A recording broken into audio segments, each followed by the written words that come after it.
Chapter 961. The young officer from Janelace's deduction seemed to inject a glimmer of hope into everyone. If they could easily reach Lone, then according to Brando, they should have a high chance of leaving Anclova. Everyone had the same thought. As long as they boarded the ship and went out to sea, the Jorgendagang people would be left in the dust. For those monsters that lived underground, at least on the surface of the sea, it was still the Empire's world. The discussion quickly became lively, but while the others were still thinking about how to escape, the Countess from Yenbao thought about something else. She asked, after leaving the port, which route do we take? Metz or Cloak Bay? The others were silent for a moment, and finally Eugenie answered, I think we should go to Cloak Bay. Metz is under the control of the White Legion. Before we confirm Her Majesty's attitude, we can't easily enter her sphere of influence. She seemed to have finally accepted the possibility that the Queen had betrayed the Empire, and took the lead in introducing this speculation into the conversation.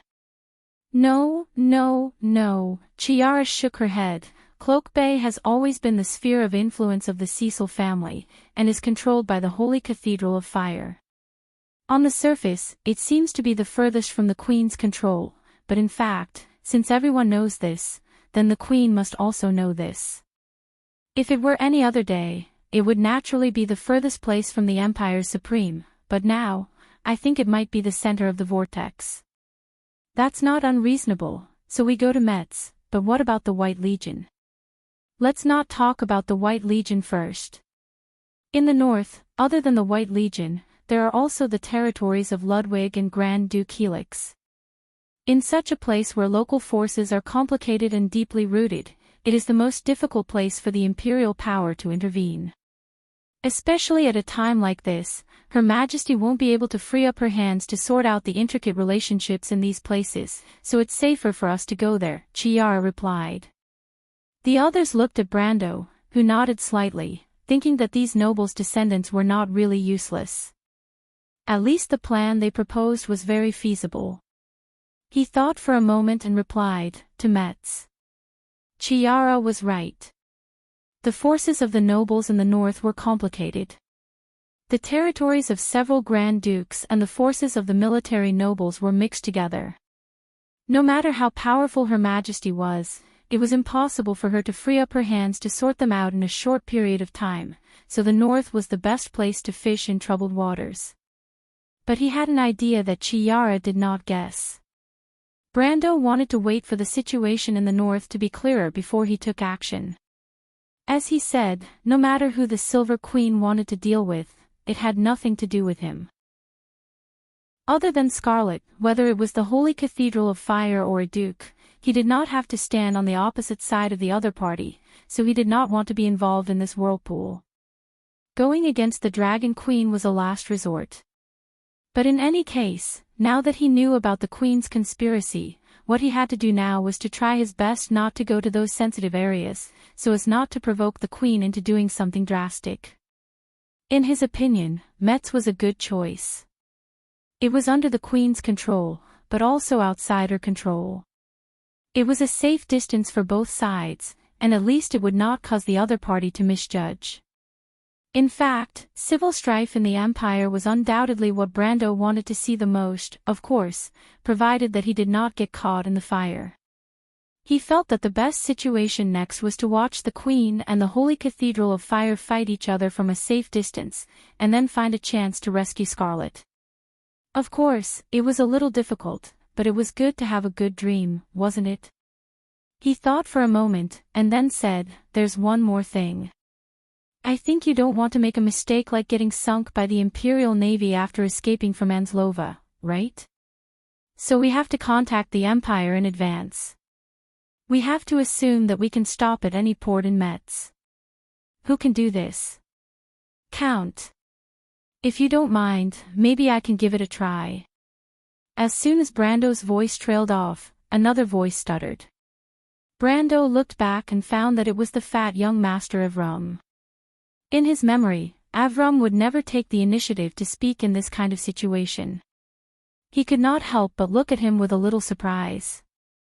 But Avram was a little embarrassed, I may only be able to borrow the commercial port. Enough.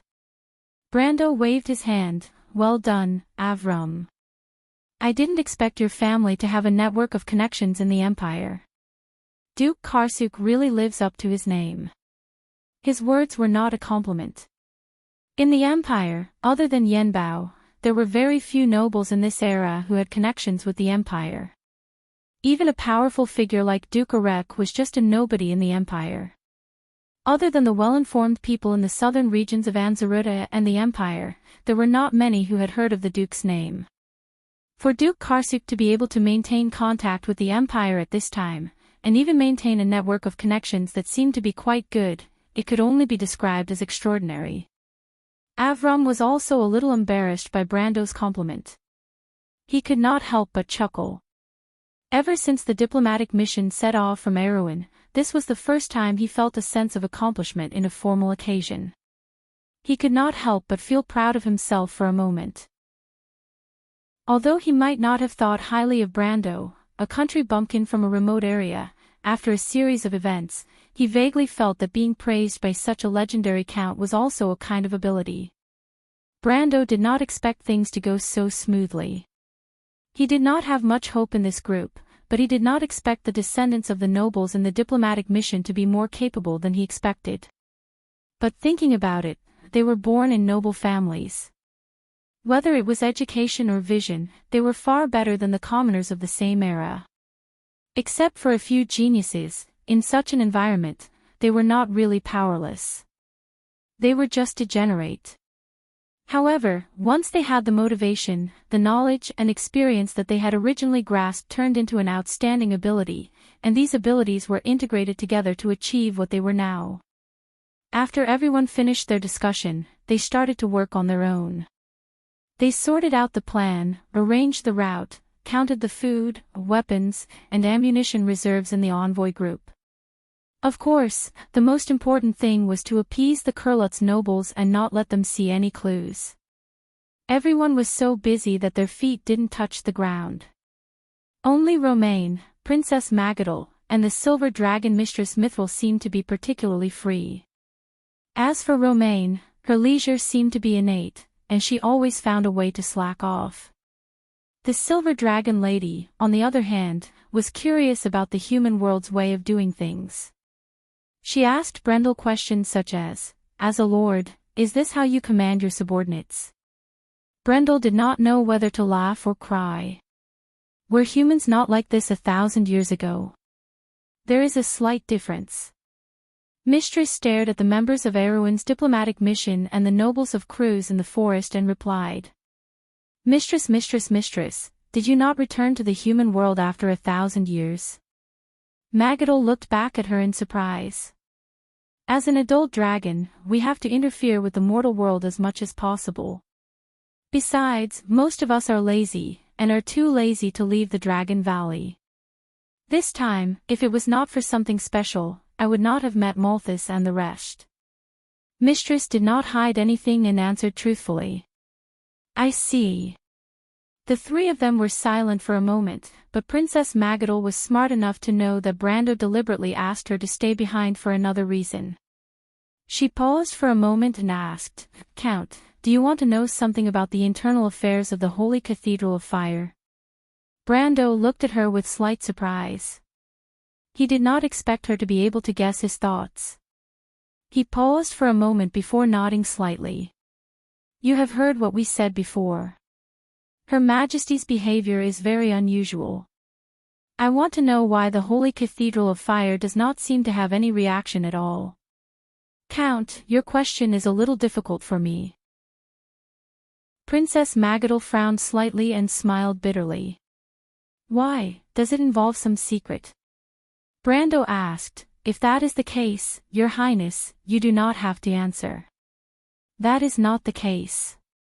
Princess Magadal sighed softly. The decline of the Holy Cathedral of Fire began 150 years ago. When the son of Emperor Grandocrates was still on the throne, the old Prime Minister Nidevan suggested to support and win over the local and military nobles, gradually forming the tripartite balance of power that the Holy Cathedral of Fire had enjoyed for nearly 6 centuries since the Year of Revelation, but gradually, the transcendent position that the Holy Cathedral of Fire had enjoyed since the year of revelation gradually collapsed. The rising nobles and the greedy military nobles pressed on step by step, dividing the empire into two, one in the north and one in the south. The royal family finally won a chance to breathe. When the 11th son of Emperor Grantocrates, the father of the Silver Queen, passed away today, this wise emperor held a sword in one hand and a scepter in the other on his sickbed, as if to announce his life's achievements.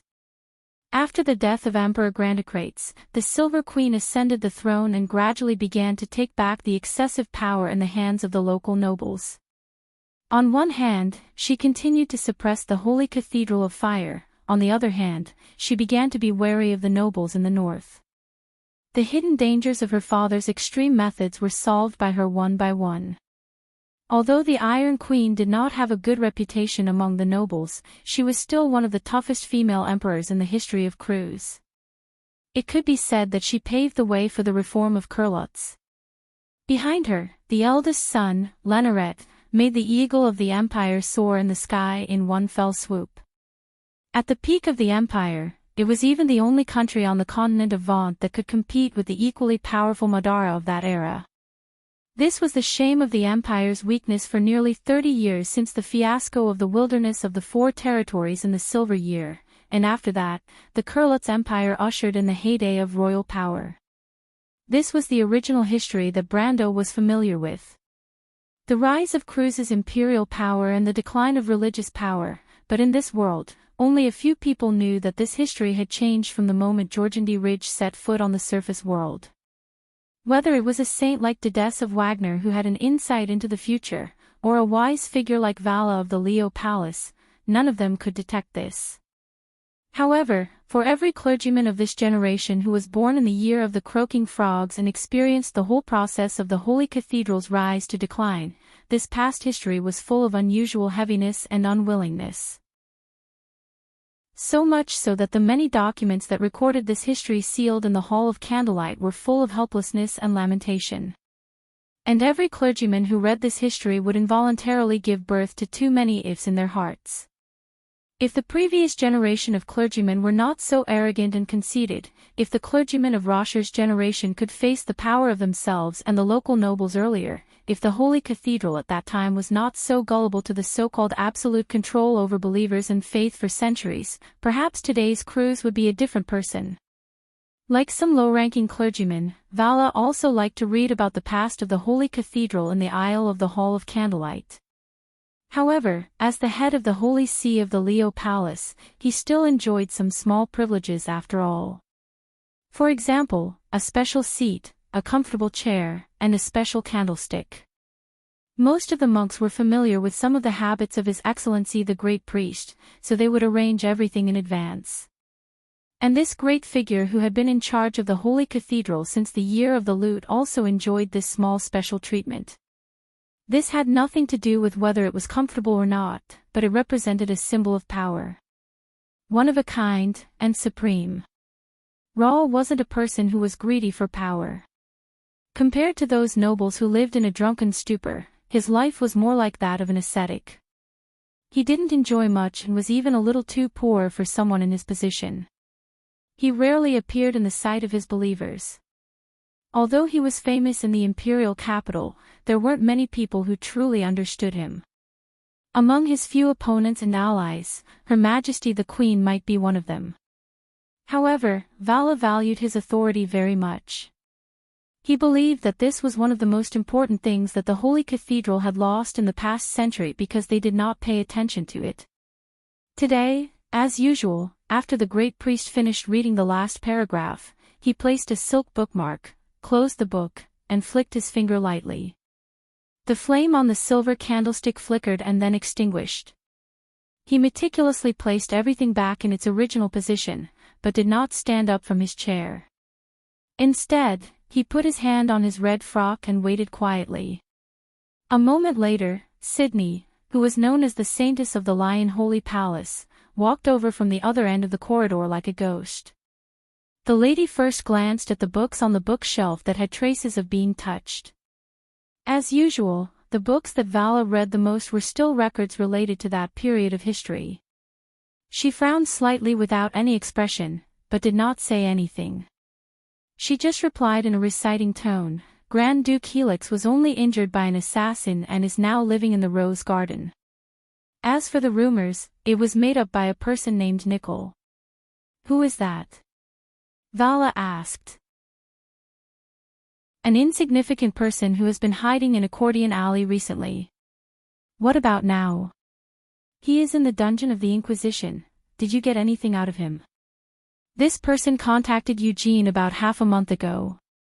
Vala seemed to be thinking about a question, so his eyes were focused on the silver candlestick, motionless.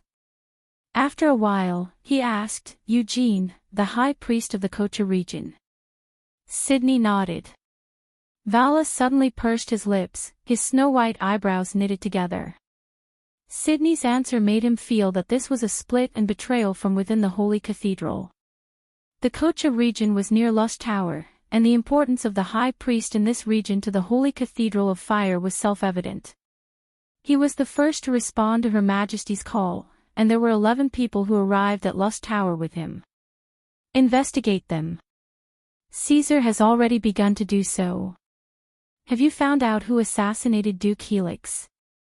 It seems to be the same group of people. Vala frowned slightly, smelling a hint of conspiracy.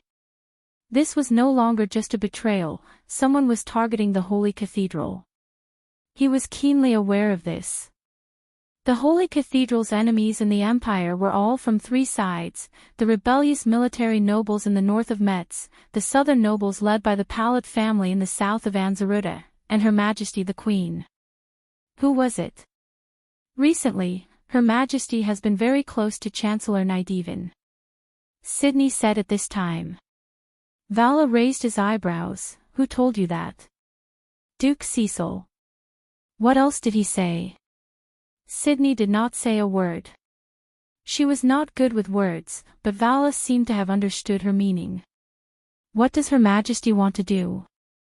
There is one more thing. About a month ago, Nydivan's daughter went to Anzaruta. Sydney replied quietly. Nydivan's daughter. Vala thought for a moment before he realized that Sydney was talking about little Nydivan. He was slightly dazed for a moment before he asked with some doubt, that stubborn little girl, I remember her name, Delphian. Yes, that's her name. Vala tapped his forehead with his finger and suddenly frowned. She went to Anzaruta, a month ago. What did she do there? Chapter 962. The Prime Minister's daughter could go wherever she wanted. It had nothing to do with the Holy Cathedral, but Vala knew that the Saintess of the Leo Palace was not one to talk nonsense. She crossed her fingers in front of her chest and waited for Sydney to continue. The candlelight in the candlelight hall shone on the lady's short platinum hair, leaving a deep shadow under her forehead and on the other side of her straight nose. Sydney said quietly, she and the leader of Erewhon's delegation had a feud because of Viscount Elman's death. This time, she went because of him. But there was someone behind this. Before Delphian left the imperial capital, she visited Count Freud and borrowed the demon-slaying spear. As far as I know, although Count Freud was the father of Viscount Elman, he was connected to Miss Delphian through a man named Price. This man is the butler of the vice president of the Archaeological Association, Freeman Laelis.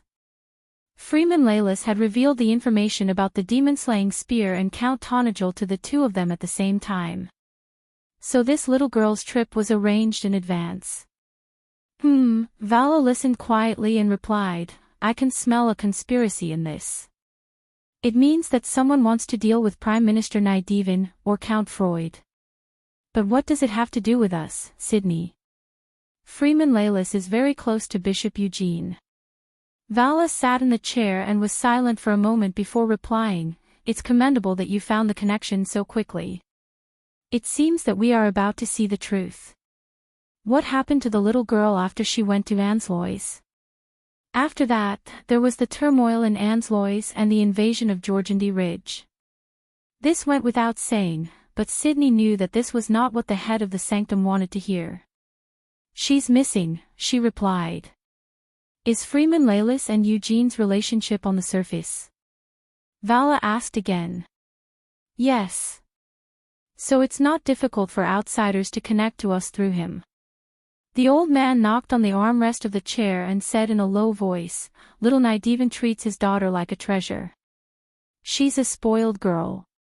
Now that she's missing and the person behind this has a close relationship with the Holy Cathedral, it's hard for the Prime Minister not to connect it to us. The world isn't blind. What good will it do us to harm a little girl?" Sydney asked. "Little Nydivan is no fool. Besides, his father isn't dead yet. We'll know soon enough." Vala shook her head slightly. Sydney frowned deeply. She looked at the Supreme of the Holy Cathedral with dissatisfaction. This answer was so similar to 40 years ago.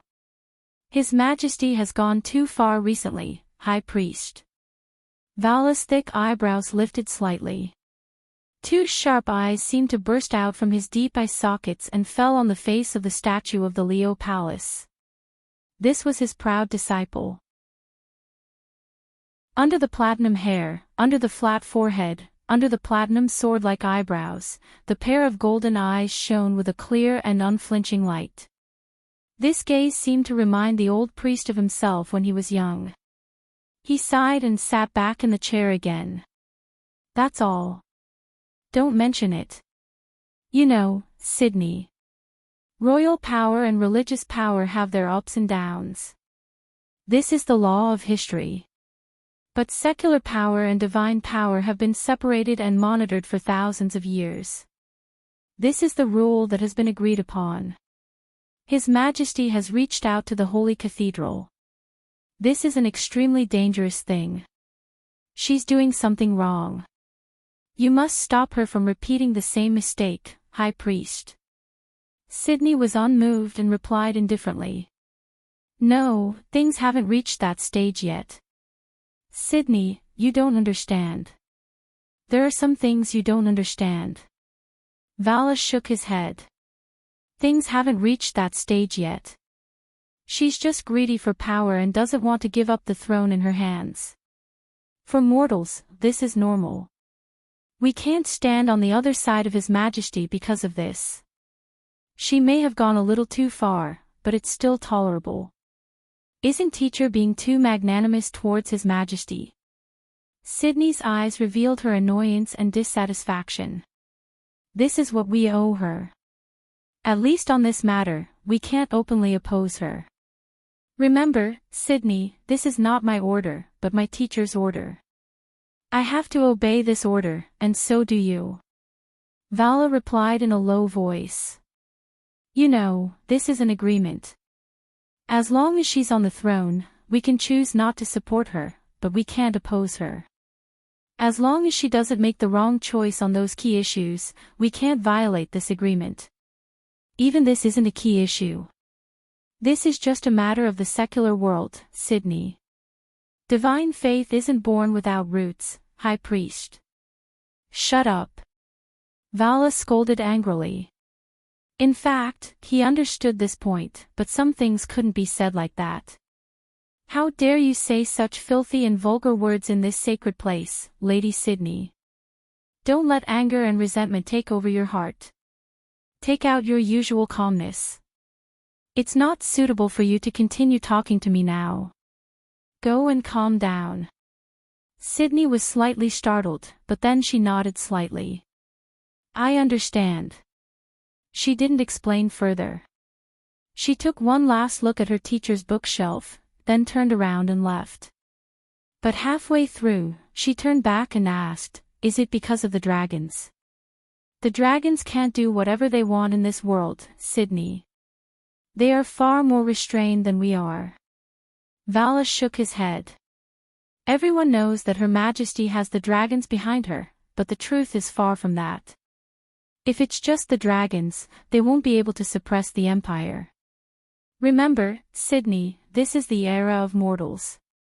The will of the Empire is controlled by people like us, not by those high and mighty legends and fantasies. This world is the result of the efforts of our ancestors, so our noble faith is also rooted in this. The old man spoke a few words passionately, but suddenly he felt a little lonely. He sighed and said, "The dragons owe Her Majesty a favor, and so does the Holy Cathedral. I don't want to talk about the past for the time being. You can leave now, Sydney. You will understand one day." If there were other members of the Holy Cathedral here, they would be surprised by the old man's words, because it contained some thought-provoking information. It didn't just contain a secret, it even included the transfer of the supreme power of the Holy Cathedral in the future. But Sydney didn't seem to care at all. He just nodded slightly, then turned and left. Vala looked at his student's back and couldn't help but nod with satisfaction. This was the spirit that the successor of the Holy Cathedral should have. He was a clergyman born after the year of the croaking frogs. His generation was used to the ups and downs of history and the changes of the general trend. The fall from high to low and the change of status had a deep impact on his generation of clergymen. Ordinary difficulties rarely made this wise old man frown. The Holy Cathedral's present and past were inevitable in his eyes. It was difficult to change and irreversible, but at least he still had an outstanding disciple. Vala hoped that Sydney's generation might be able to change today's predicament. It was indeed a predicament. Perhaps even in this majestic Holy Cathedral, few people would understand how predicament the Holy Cathedral was in today. The old man shook his head. He couldn't help but think of his teacher's generation of clergymen. Except for the younger generation of that era, few could accept such a fall. Many clergymen had died for this, including his teacher. It was just that few people knew this secret. "It's good to be young," the old man thought as he shook his head. "At least the young ones still have hope." He watched Sydney leave, then turned back and gently tapped the mahogany table with his finger. Sydney's words had caught his attention. His Majesty's hand had indeed stretched a little too far. But it didn't matter. He was worried about another thing. Duke Helix had been assassinated. It just so happened that the flower leaf caller was in trouble at this time. This made him feel a little uneasy. The old man suddenly stood up and took a large book with a red cover from the bookshelf. He opened the book and shook out a thick piece of parchment and spread it out. It was a huge map. The old priest spread the map on the table and his eyes fell on the flower leaf collar for a long time. He raised his eyelids slightly and continued to look north along the hills to the north of Fort Ravov until he saw a crisscrossing mountain range. The name of the place was marked with beautiful cursive characters on the map. Arkash. "Bless Martha," Vala whispered, "please don't." He put down the map and closed his eyes. After a long while, he picked up the bell on the table. Someone, Her Majesty the Queen's tea party was held after noon, as usual. The tradition of this tea party originated before the year of the walnut, during the era of Grandocrates the Great. Grandocrates the Great often used the Queen's tea party to meet with his subjects in secret. The tradition was passed down from that time, and was carried forward by his son. The great emperor's 11th son, the previous emperor, had discussed the holy sanctum with old Naidevan during the tea party more than once. Later, the plan that was born during the tea party was maliciously called the Tea Party Conspiracy by the clergy, and it was even widely sung by bards. Today, the Silver Queen's tea party had become a custom. Every week, on 3 days, Her Majesty would hold a tea party in the Rose Garden. However, in this era, the officials were no longer secretly invited to the tea party. Instead, it was open and aboveboard, and it had become a symbol of status and honor. But today, the atmosphere in the drawing room on the east side of the Rose Garden was a little strange. No one in the room opened their mouths. It was as if a spell had been cast on everyone. They sat in their seats without blinking or speaking, just like a group of puppets. Her Majesty the Queen sneered, while the Prime Minister beside her had an ugly expression on his face. He was both uneasy and sullen. Below him, the other nobles were mostly looking down, as if they were afraid of getting into trouble. But without exception, all of their eyes were focused on the sheepskin parchment on the coffee table in the living room. Their eyes were filled with deep meaning, as if the parchment had recorded something very strange. Fjodna, a month ago, Delphian really went to Enslova. This. Nydivan replied, a little annoyed and regretful, I didn't know beforehand that she was going to Enslova, Your Majesty. Besides, even if I knew, Enslova was peaceful at that time. I had no reason to stop her from going out. My father only forbade her from leaving the empire, but within the empire, my daughter is still free. Think about it, what reason do I have to stop her from going to a small place in the empire? This can't be used as evidence. I understand. You don't have to worry, the Silver Queen seemed to find this matter funny. She chuckled and replied, Your daughter just happened to have some misunderstandings with the Count. If I knew beforehand that she was going there, I'm afraid I wouldn't have allowed her to go. But it seems that she probably didn't inform you, her father. Nydivan's face reddened. Although he was the Prime Minister of the Empire, there was nothing he could do about his daughter. Although he didn't want to admit it, it was something that everyone knew. The only thing that made him feel a little relieved was that the Queen didn't seem to care much about this matter. He naturally understood that this kind of thing could be big or small, but as long as the supreme person of the Empire did not care, then everything could be discussed. Thinking about it, it was impossible for His Majesty to take this kind of fantasy seriously. However, this matter was too despicable, and it made him very angry. Your Majesty's observation is as meticulous as ever, he replied, this matter is indeed so. He couldn't help but glance at the stack of parchment again. It was these parchments that recorded the slanderous words that made him feel embarrassed. He naturally knew where these secret documents came from. The secret insignia on the parchment must have come from the Knight of the Imperial Court. There was only one such insignia in the Empire. But what puzzled him was why the Knight of the Imperial Court would suddenly bite him like a mad dog. In the report, they said that he was in cahoots with Jorgendy Ridge and sent his daughter to Ansloy as a hostage. This was completely fabricated. Anyone with a discerning eye could tell that this was a ploy. Needless to say, at their level, these kinds of tricks were completely unpresentable. But it was precisely because of this that it made him feel disgusted. Young Nydivan couldn't understand who would be so bored as to use this kind of thing to play a prank on him with his daughter. It was like a cheap prank.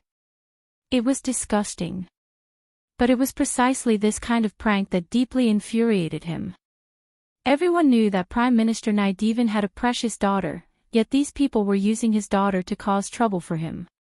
This was almost equivalent to slapping him in the face. Whether it was out of concern for his daughter, his own face, or the dignity of his family, there was no way he would let this go. But he knew that the Imperial Court was in charge of the Knight of the Imperial Court. Her Majesty wouldn't use such a cheap trick to deal with him. So other than that, there were only those who could interfere. First of all, the Palutz family. The young Prime Minister frowned. In the Empire, they didn't seem to have a good relationship with the Palutes on the surface. This was because Her Majesty had always supported the Palutes in suppressing the factions left behind by the previous emperor. But everyone in the Empire knew that this suppression actually came from Her Majesty herself. If the Palutes made a move against him, it was equivalent to Her Majesty making a move. Unless it was a personal grudge, the Palutes wouldn't be so bored. But he couldn't think of any personal grudges between him and the Palutes. As for the rest, it didn't seem to have anything to do with them. But Fjodna, if Delphine really did go to Enslova, it's not good news, Constance suddenly said, hinting at something. Little Nedwin was shocked. He was originally angry because of these documents, but he completely forgot that if his daughter really went to Enslova, it would be a big problem. His expression changed when he thought of this. When the others saw the Prime Minister's face suddenly turn pale, they also understood that this matter most likely had nothing to do with him. So, they couldn't help but look at the documents even more strangely. This clearly meant that someone was going against the Prime Minister. Who could it be? And if it was someone who was going against him, would it stop here? Everyone knew that Her Majesty couldn't determine that a Prime Minister of the Empire was a traitor just from a one-sided statement. This kind of thing was simply a clown's trick in a fight at this level. It wasn't worth mentioning. But the question was whether the hidden enemy had a backup plan. Everyone knew that if the person did have a backup plan, it would most likely be an even fiercer attack. At this time, little Nedwin had obviously thought of this. Although he wasn't as capable as his father, he still had some ability. But what he was most worried about now was, what if his daughter really fell into the hands of those people? At this time, the Silver Queen smiled slightly, obviously seeing through the Prime Minister's thoughts. She softly comforted him, "Don't worry, Vjodna. Delphian might not have really gone to Enslova.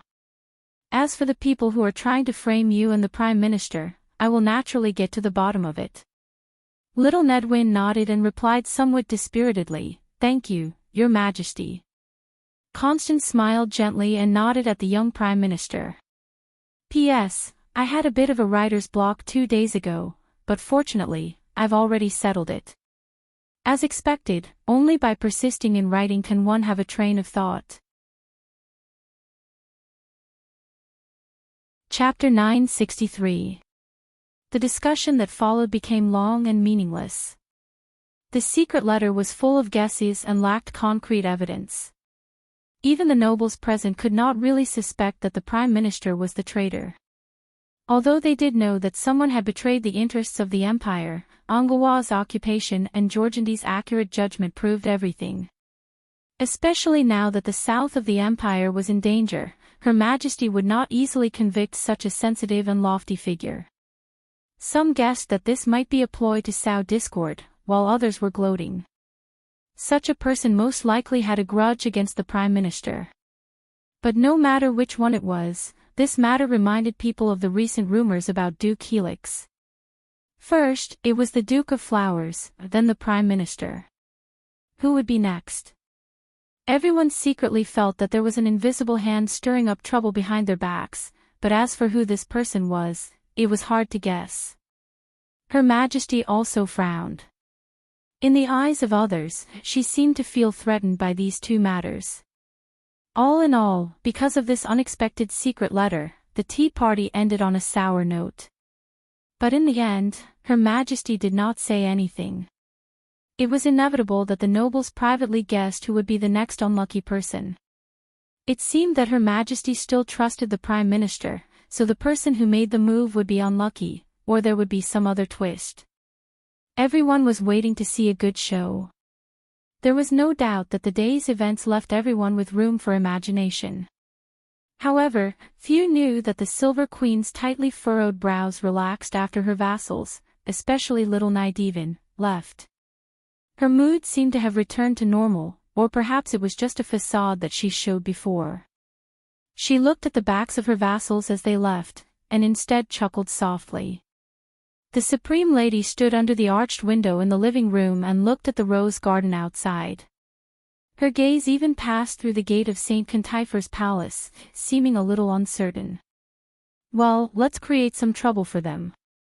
"Poor old Walla, I hope you don't look in this direction too early," Constance said to herself. "It's a pity that time is too short. If only I had realized it earlier. Lord of Flowers, Duke Helix, I hope that idiot Rodney doesn't make any mistakes. The mountains of Algash, I haven't seen them for almost 40 years. The sharp cliffs above the ice and snow are still in my memory. Darius, did you see that?" Her Majesty stood quietly in front of the window. She raised her chin slightly as if she was facing an invisible audience. "I heard that he is your grandson. It's a pity that I don't have time to see your descendant. Halran Gaia will eventually fall into his hands. Perhaps this is Lady Martha's affirmation of us. I only hope that Gwendolyn and the others can find him as soon as possible." Darius, I believe you understand my choice now. The hall fell silent. The whispers in the wind that passed through the courtyard and the woods did not answer yes or no. But the Silver Queen seemed to already know the answer. She took one last look at the sacred palace of the Cruz people for thousands of years. Then she resolutely turned her head and no longer looked at the courtiers outside St. Cantifer's palace. It's time to know the answer. The carriage of the royal family was already prepared. In Autumn Hazel manner, Scarlet counted the days with her fingers. She realized that she had been under house arrest in the castle on the outskirts of Rusta for nearly 2 months. The scenery around Banquel had changed from late autumn to late winter. While it had yet to snow in the south of the Iron Thistle Mountains, the gradually colder weather and the increasing number of winter coats showed the changes of the 4 seasons. A few days ago, or to be precise, a month ago, news of Rusta could still be accurately transmitted to the castle. But with the war between Anglois and the Empire in the south, the atmosphere in the imperial capital became more and more tense. Recently, there were rumors of Duke Helix betraying the Empire and the Prime Minister colluding with the enemy. While these rumors were more or less inconceivable, every citizen living in the imperial capital could at least understand one thing. The guards and patrolling cavalry stationed in the imperial capital were obviously more vigilant than usual. In the memories of the older generation, this was something that only happened 60 years ago. It was as if there was an air of war unique to that era. Everyone began to feel nervous. It was the same for the maids in the manor as well. Bertha had recently reduced the number of times she went out. After all, during times like this, both the inside and outside of the city would become exceptionally restless. There would always be people taking advantage of this opportunity to stir up trouble. Moreover, the atmosphere in Rusta was tense and ordinary people were worried about being dragged into the unfathomable vortex. And because of this or that, news from the outside gradually became isolated from the inner manor. The news of the war at Anglois also becoming less and less. People gradually became more and more concerned about whether the Empire would lose Anzaruta instead of the safety of the Count from Erewhon. And because of that, there was even less news about Brando. In fact, ever since the fall of Greystone Town, there had been no news about the Count.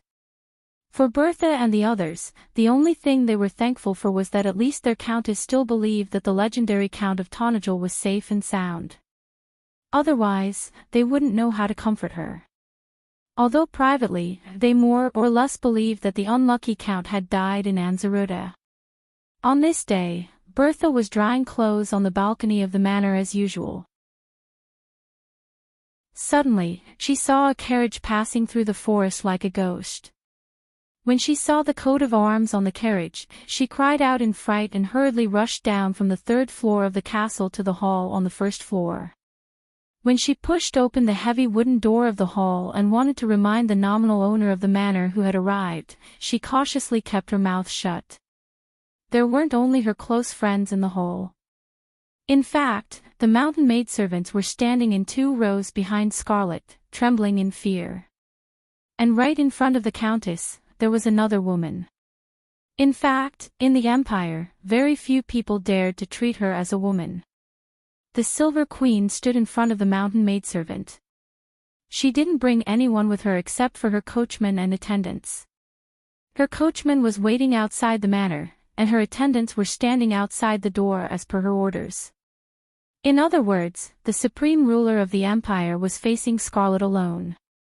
The group of mountain girls were not worried that their Countess would say something unpleasant, but that she would suddenly make a move on the Queen and kill her here. This was something that had happened before, although it was unbelievable that the Queen did not pursue the matter. And this was the first time Constance had come to see Scarlet in person in the past 2 months. I think you know why I'm here today. The Silver Queen didn't intend to beat around the bush today. She stared into Scarlet's eyes and went straight to the point. Today, I need your answer. But this didn't move Scarlet in the slightest. The mountain maiden pursed her lips and glared fiercely at the Queen. If she could, she would have stabbed her like last time. But this time, she found that she couldn't summon the azure lance. Just a moment ago, Ovino warned her to be careful and protect herself. As the owner of the azure lance, she must be responsible for her. She must not die meaninglessly in this godforsaken place.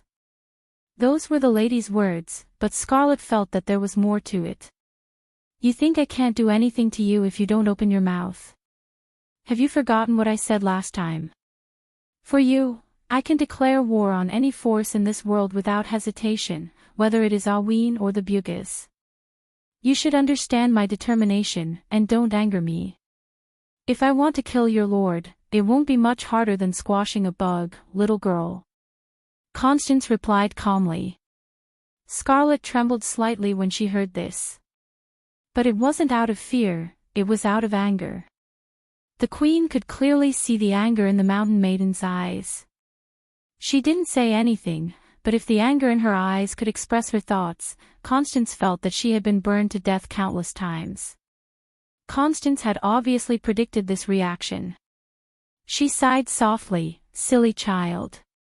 You must think that I must stand on the opposite side of you. But have you ever thought that I'm the emperor of the empire, and your lord is just a mere earl of Erewhon? There's no conflict between us other than your allegiance.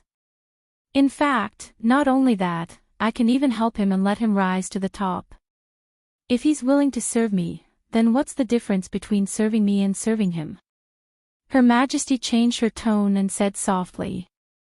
These words made Bertha and the others almost unable to believe their ears. Their first reaction was to look at their earl in surprise, wondering who this lady was. Was she the queen's illegitimate daughter? Of course, they only dared to stay in their hearts for a moment at most, and then quickly threw it to the back of their minds. It was as if they were about to be hanged just for having such thoughts. Fortunately, the Silver Queen obviously didn't have the ability to read minds, so she couldn't know what strange thoughts these maids had.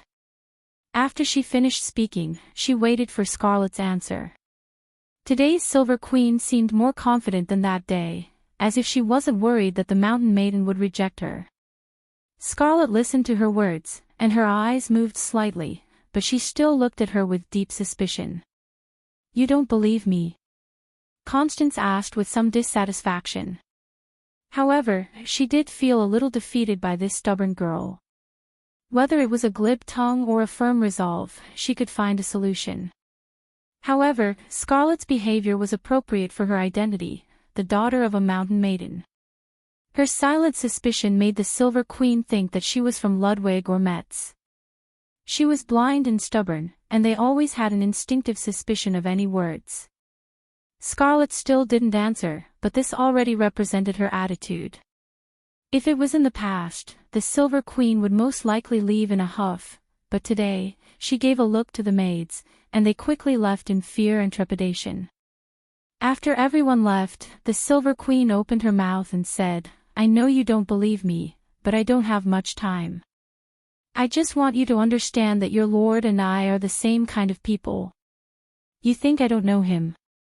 Constance looked at Scarlet with a sense of superiority. You're wrong, little girl.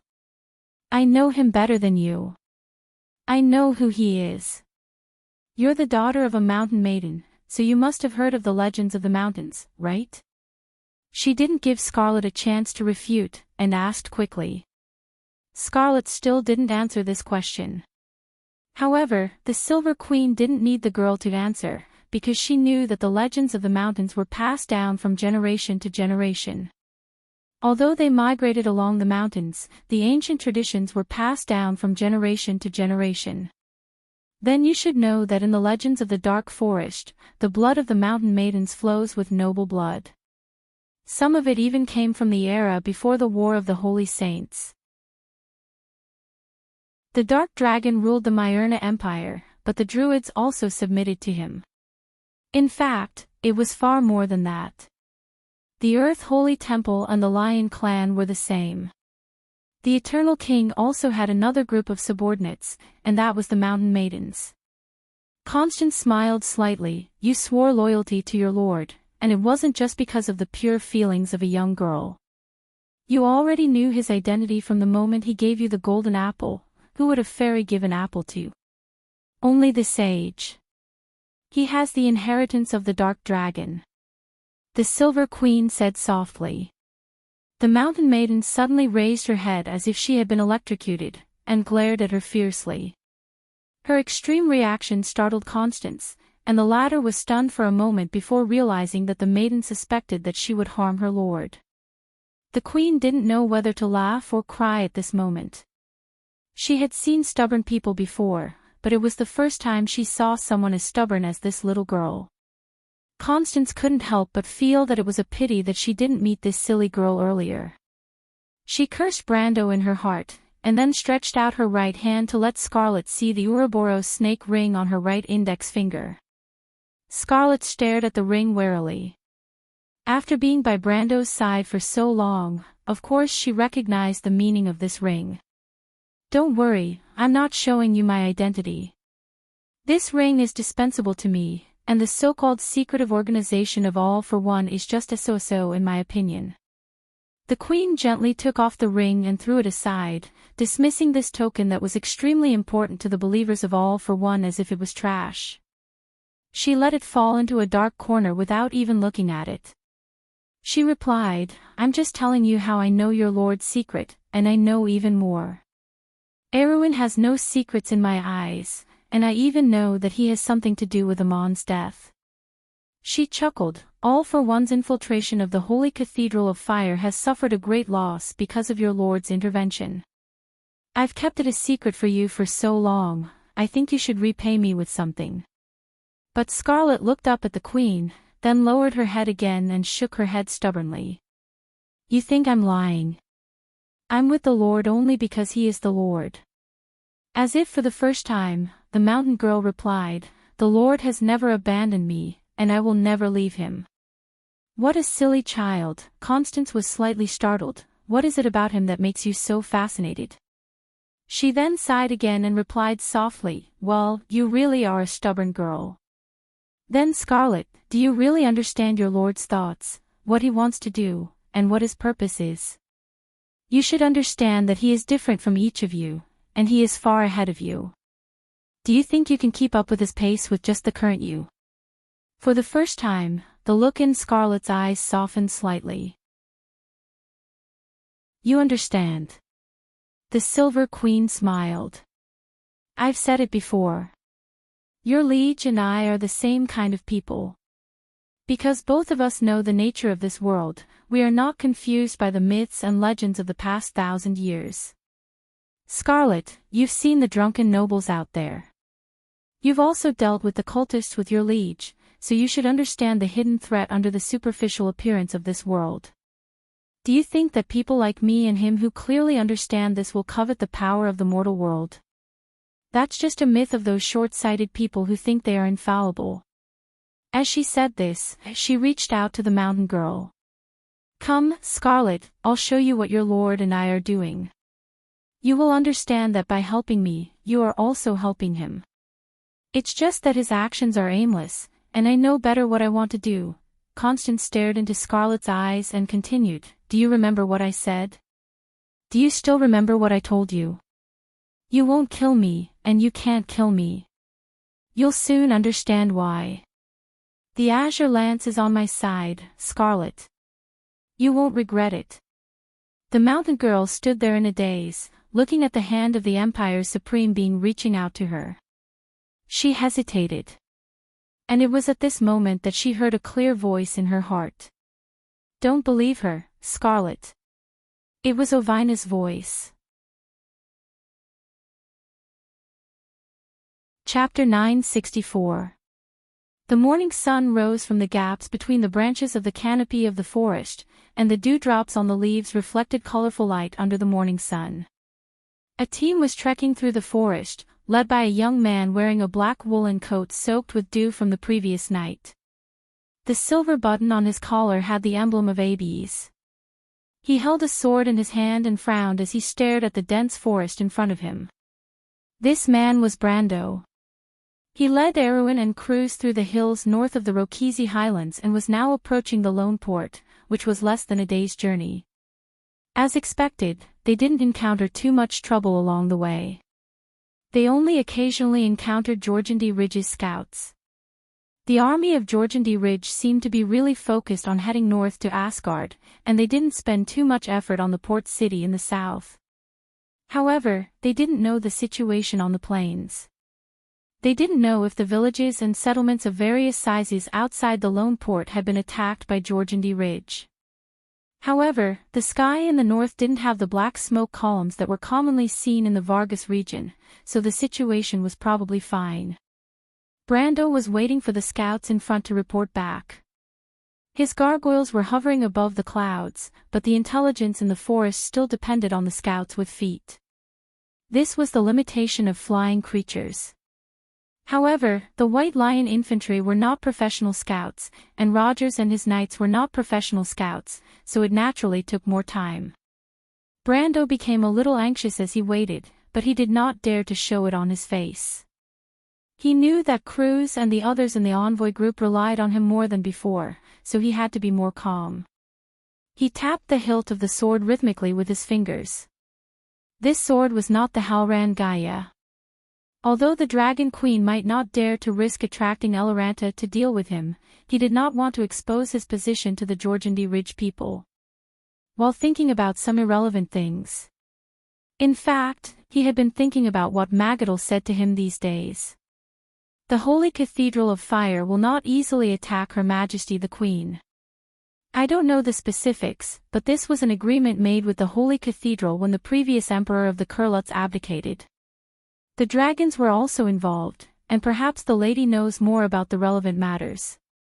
But Brando knew that Mithril would never tell him. This question seemed to have taken a big detour back to the original point. What happened when the son of Grandocrates appointed the Silver Queen as the next emperor of the empire? The answer to this question must have something to do with the last Holy War, but the problem was that this was the biggest mystery for him. Brando keenly sensed that this Holy War had started on the Great Plains in the south of the Wilderness of Four Territories. Saint-Tassol and Cruz seemed to have deliberately avoided the Alcash Mountains and the nearby areas, which was precisely the starting point of the previous Holy War. It seemed that this secret was only known to those involved in the princess's words. Brando shook his head gently and expelled this dead-end idea from his mind. Since he could not determine the true relationship between the Holy Cathedral of Fire and Her Majesty the Queen, he could only consider it from this perspective. He sighed slightly. The Silver Queen's actions, which were completely different from history, had completely disrupted his plan. He had originally planned to use the Lion Men as a stepping stone to shroud himself with the halo of a Kurlutzian hero and attract the attention of the Queen. Then, he would find a way to save Scarlet. If he could not fall out with the other party, that would be for the best. Even if he did not succeed, he could take a step back and use the line of the eldest son. But now, when the Jorgundy Ridge people first interfered, he could only change his target and let the cavemen replace the Lion Men as stepping stones. As long as he held Lone Port, he could eventually achieve his goal. Although the Jorgundy Ridge army attacked fiercely, it would only increase the difficulty by a few degrees. But he did not expect that Her Majesty the Cruz Queen was secretly in contact with these Jorgundy Ridge people. It was even very likely that she was the mastermind behind all of this. Then, what was her real intention? Brando could not understand.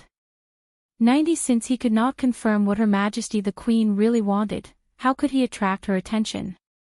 Especially now, the problem was not just a matter of her attention. If he achieved the opposite effect and caused her to hate him, it would be troublesome. He turned his head and saw Kiera twirling a shiny object in her hand in boredom. It was a ring. Judging from the decorative style, it had a typical underground style. It was the trophy she got from Shagos. But Brando did not know this and could not help but remind her, be careful. The Jorgundy Ridge people always like to do things that harm others without benefiting themselves. They like to tamper with their equipment. Be careful of the hidden poisonous needles in the ring or the poisonous snakes in the armor. The daughter of the Cipher family was obviously shocked by his words. She quickly stopped what she was doing and stared at the ring with a suspicious look in her blue eyes. You don't have to worry about this ring.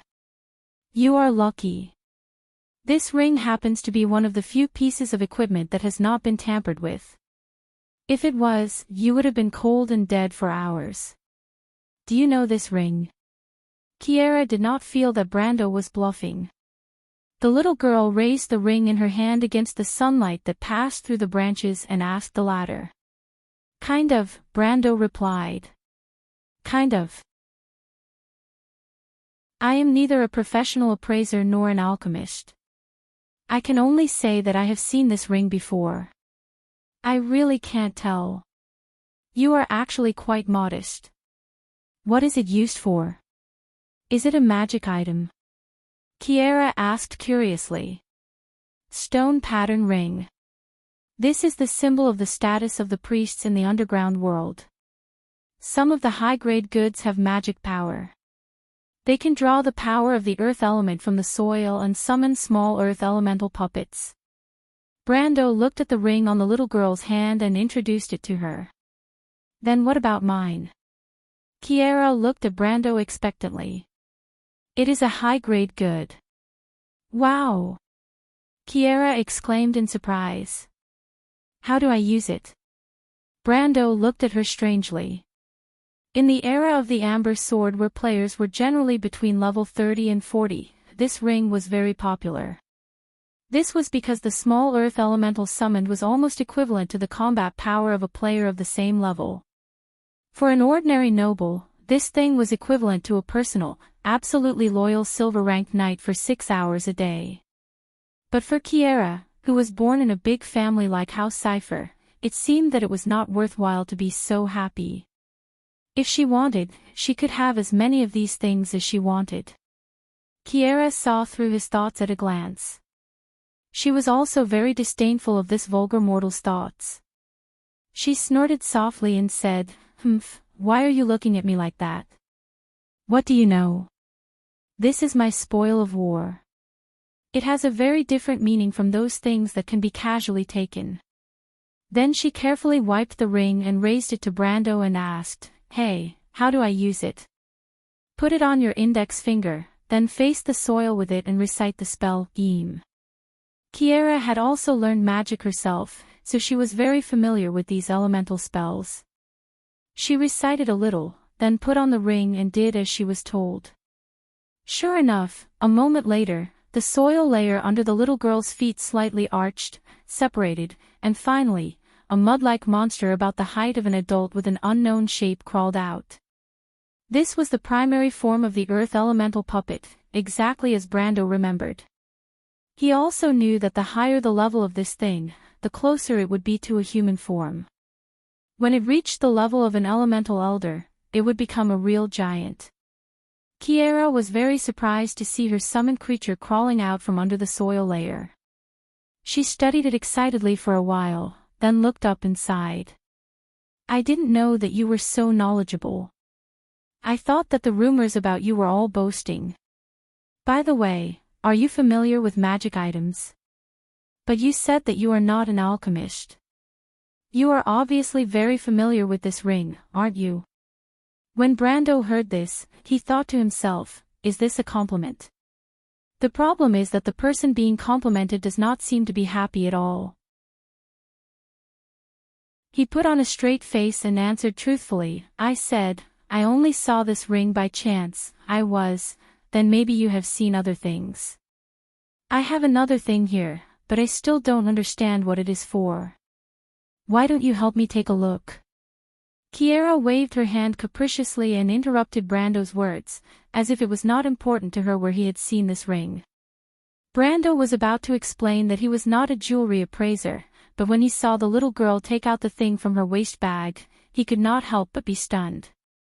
The golden card in Kiera's hand shone brightly under the sun. Brando was sure that he was not mistaken. It was a card of fate, and a rare golden card at that. A land card, Peak of Saints. Tap it and choose to add 3 points of any element to the elemental pool. Seeing this card, the Shire could not help but whistle. Kiara suddenly turned around and looked at him, then looked at Brando. I didn't expect you to have seen this thing. Can you tell me what it is? This was a land card, and it was a rare land card that could add any element. A planeswalker could freely build their own deck.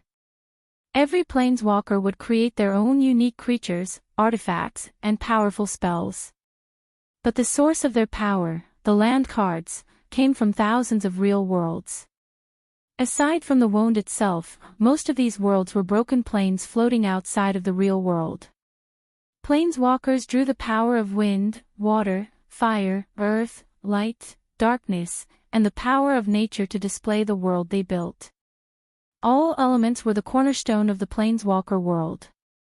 Therefore, planeswalkers could not create their own land cards, unless they found a truly ownerless world during their long journey between worlds. Only then could they seal this world into their own card and make it one of their many sources of power. Therefore, for a planeswalker, other than increasing the number of cards they could control and the capacity of the cards of fate, another important way to become stronger was to obtain more land cards. Planeswalkers like the Darkness Dragon who directly drew the power of others as their source of power were, after all, an anomaly in the world of planeswalkers.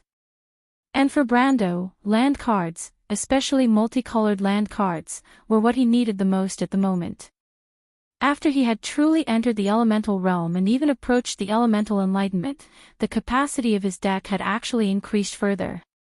Now, he could already think of ways to instantiate Enrich or Mephistopheles into real planeswalker cards, but it was precisely because he lacked more mana sources that he could not sustain so many cards, so he had not acted for a long time.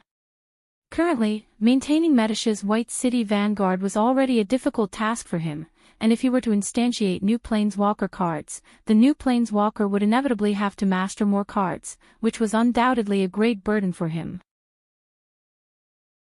But with this multicolored land card, it would be much easier. Brando could not help but take a light breath. How did you get this thing? From someone else, Chiara answered matter-of-factly. Brando mistakenly thought that someone else had given it to the little princess of the Cipher royal family. He nodded gently. Miss Chiara, if I tell you its origin and tell you that this card is very important to me, can you give it to me?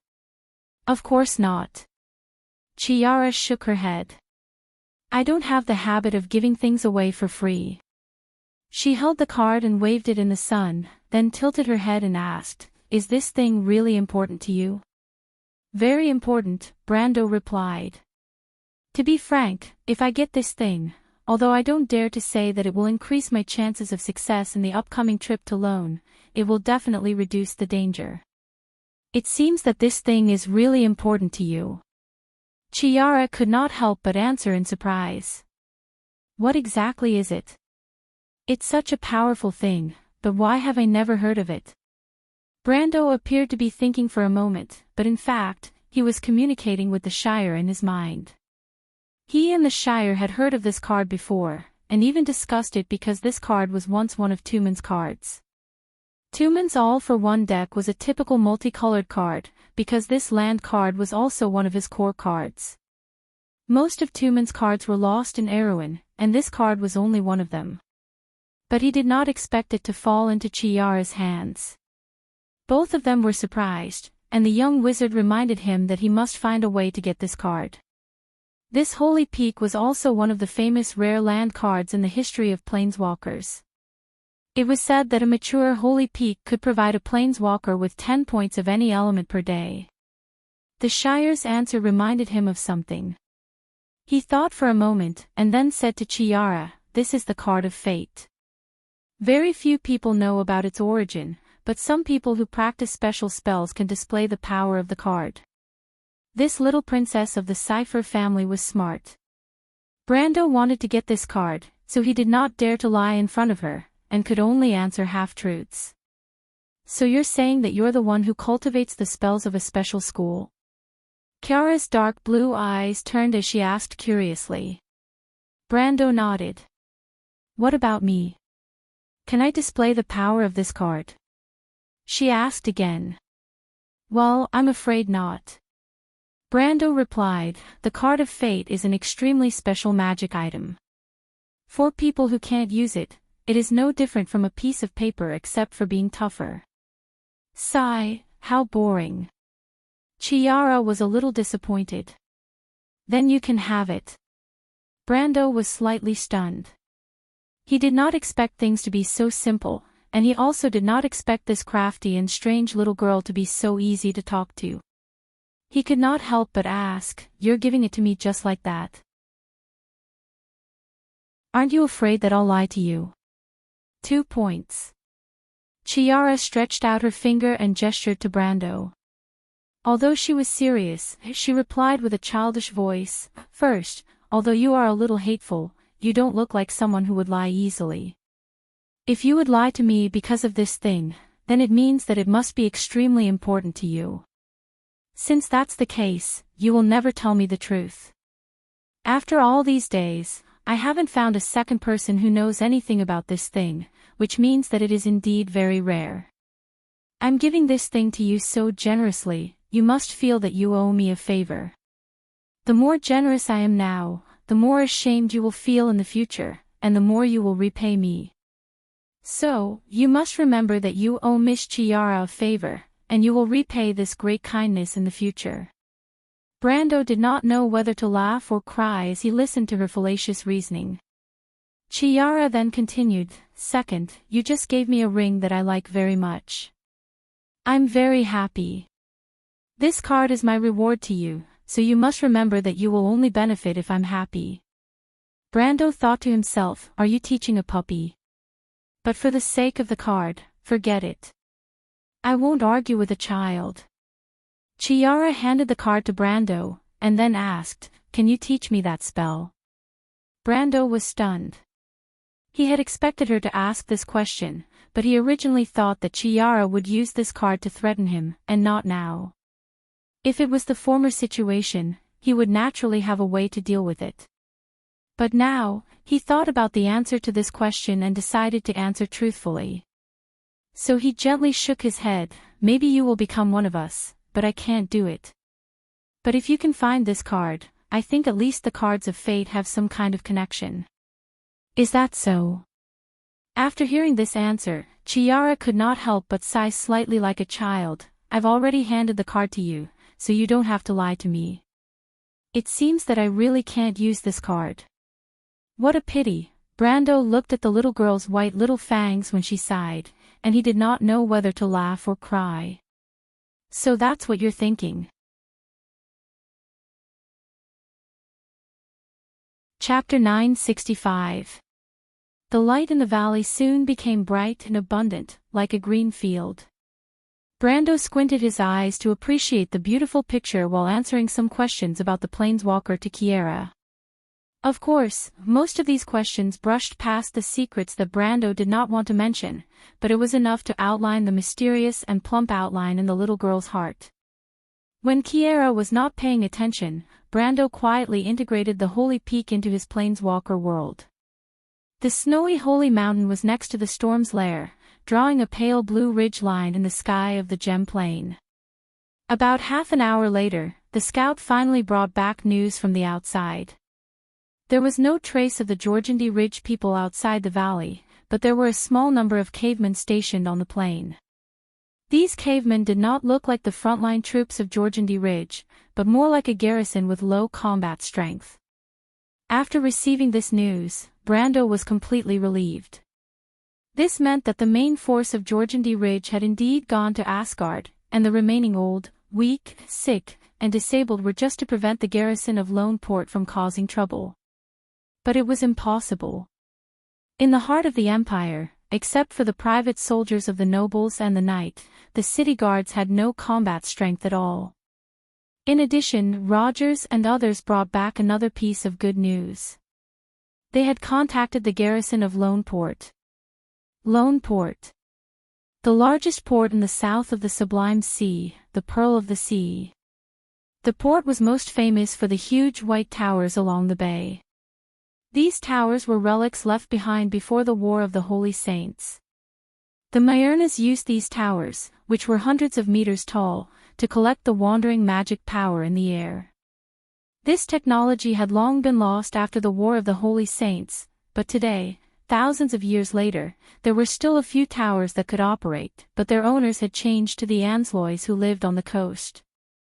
These towers were still decreasing at the rate of 2 per decade.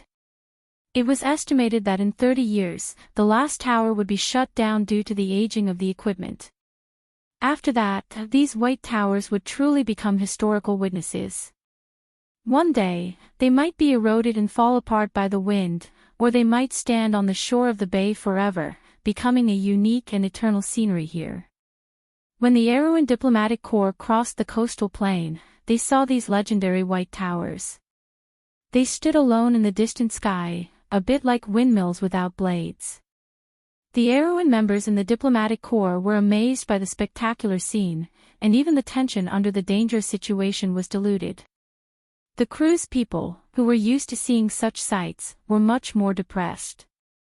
Their eyes were more attracted by the faint smoke column in the northern sky, which was in the direction of Lone Port. It meant that, as Brando expected, a few dragons had already arrived at the port. As for whether they only burned the ships, it was unknown. Most people cast their eyes to the center of the group, in the direction of Brando, although the latter promised that there would be ships in the port. Although the port had been informed, the reception of the envoy group was very cold. The guards who led them into the city looked apathetic, but when they saw the long line of crew's nobles at the back of the group, they took a few more glances and looked lifeless as if they had lost all hope. After entering the port, everyone realized that the situation in Lone City wasn't optimistic either. The Dragon Queen seemed to have wreaked havoc in the port before this. Charred remains of buildings and traces of explosions could be seen everywhere. Along the way, the group passed by a few temples. The square outside the temples was overcrowded with moaning wounded people. Seeing this scene, everyone subconsciously became silent. After the group passed through half of the port, the local consul came to greet them. The mayor of Lone Port was originally the second son of Count Alcorn, but the mayor had died in the battle when the dragon attacked the port a few days ago. At that moment, the entire city was managed by Viscount Wallace, the mayor of the port. This man was an unambitious and mediocre person. At first, he received a report from the guards that the envoy group of Erewhon had arrived outside the port. In fact, he was reluctant to take the time to receive these people from Erewhon.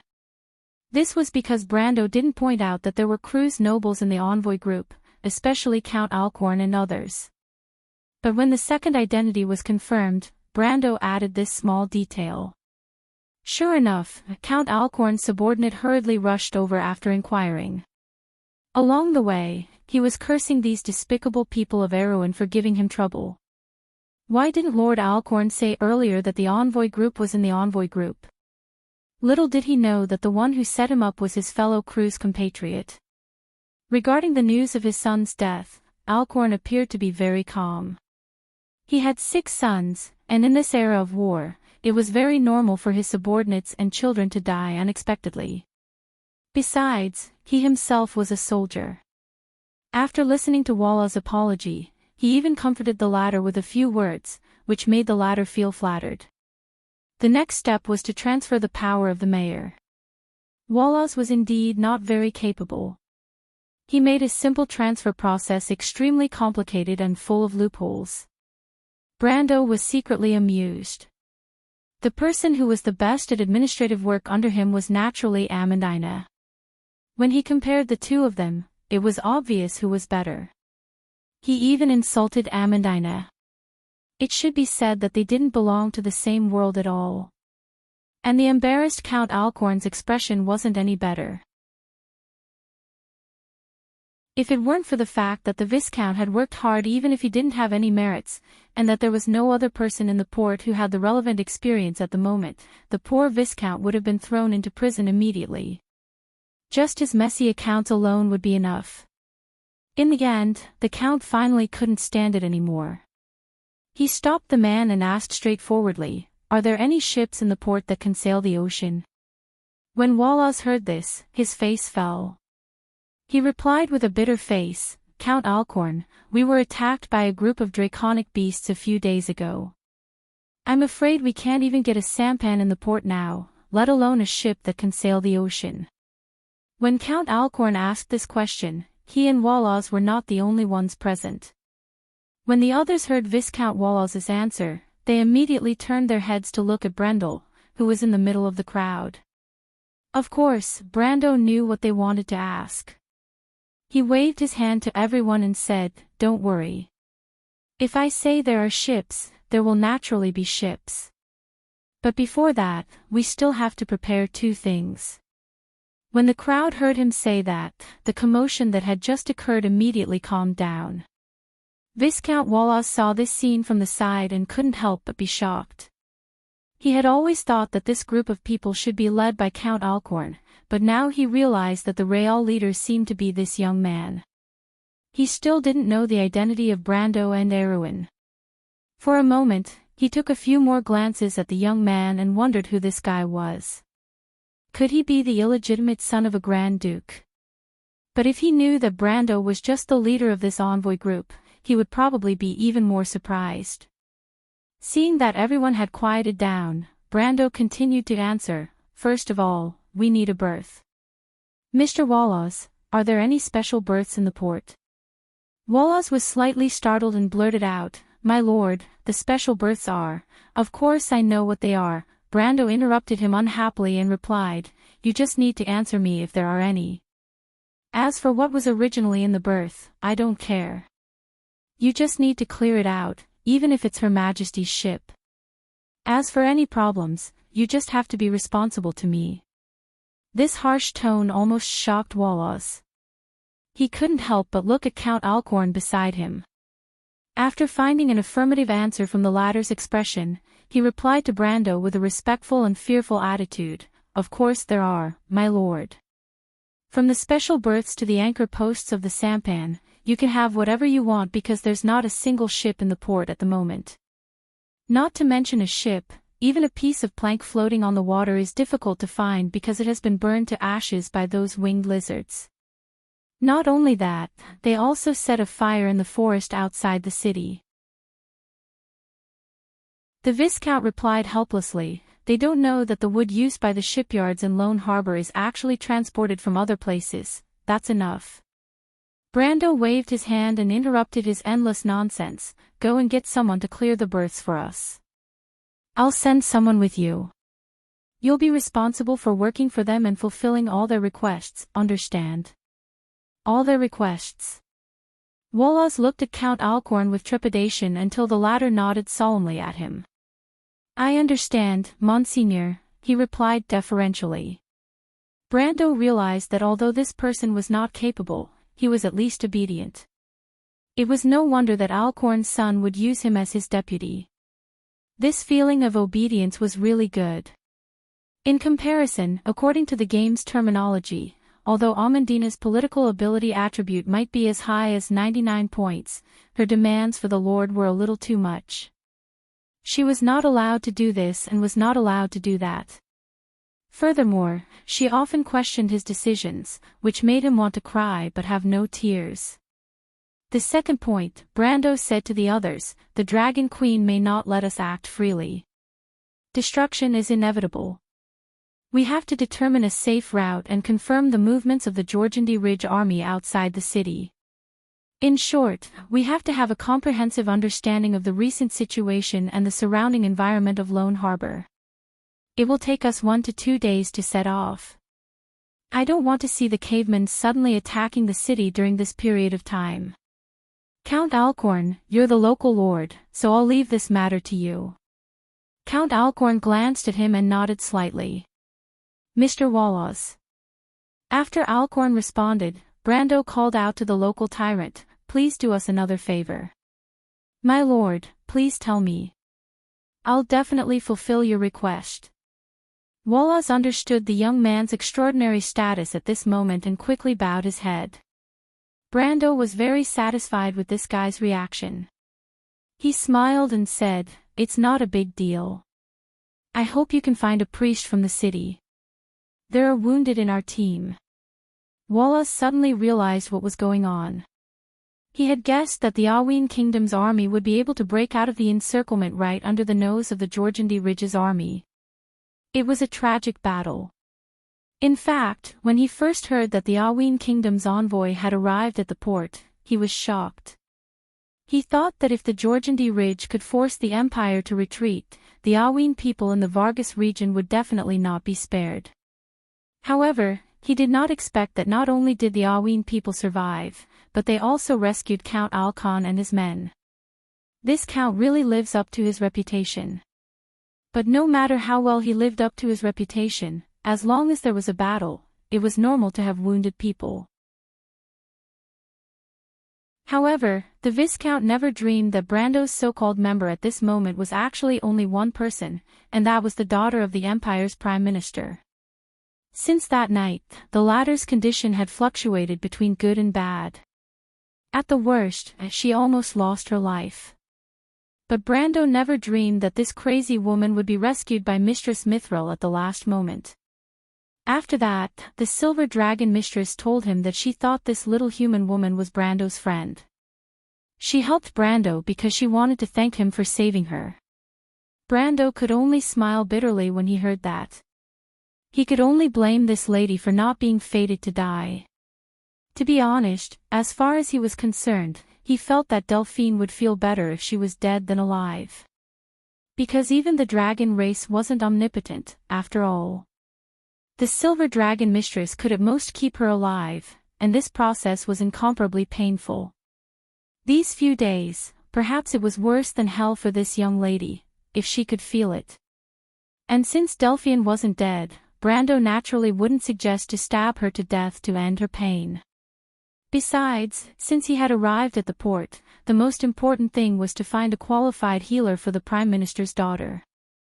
That's good too, Brando thought. At least the Prime Minister would owe him a favor. Even if this lady managed to survive, she would probably have to lie in bed for the rest of her life.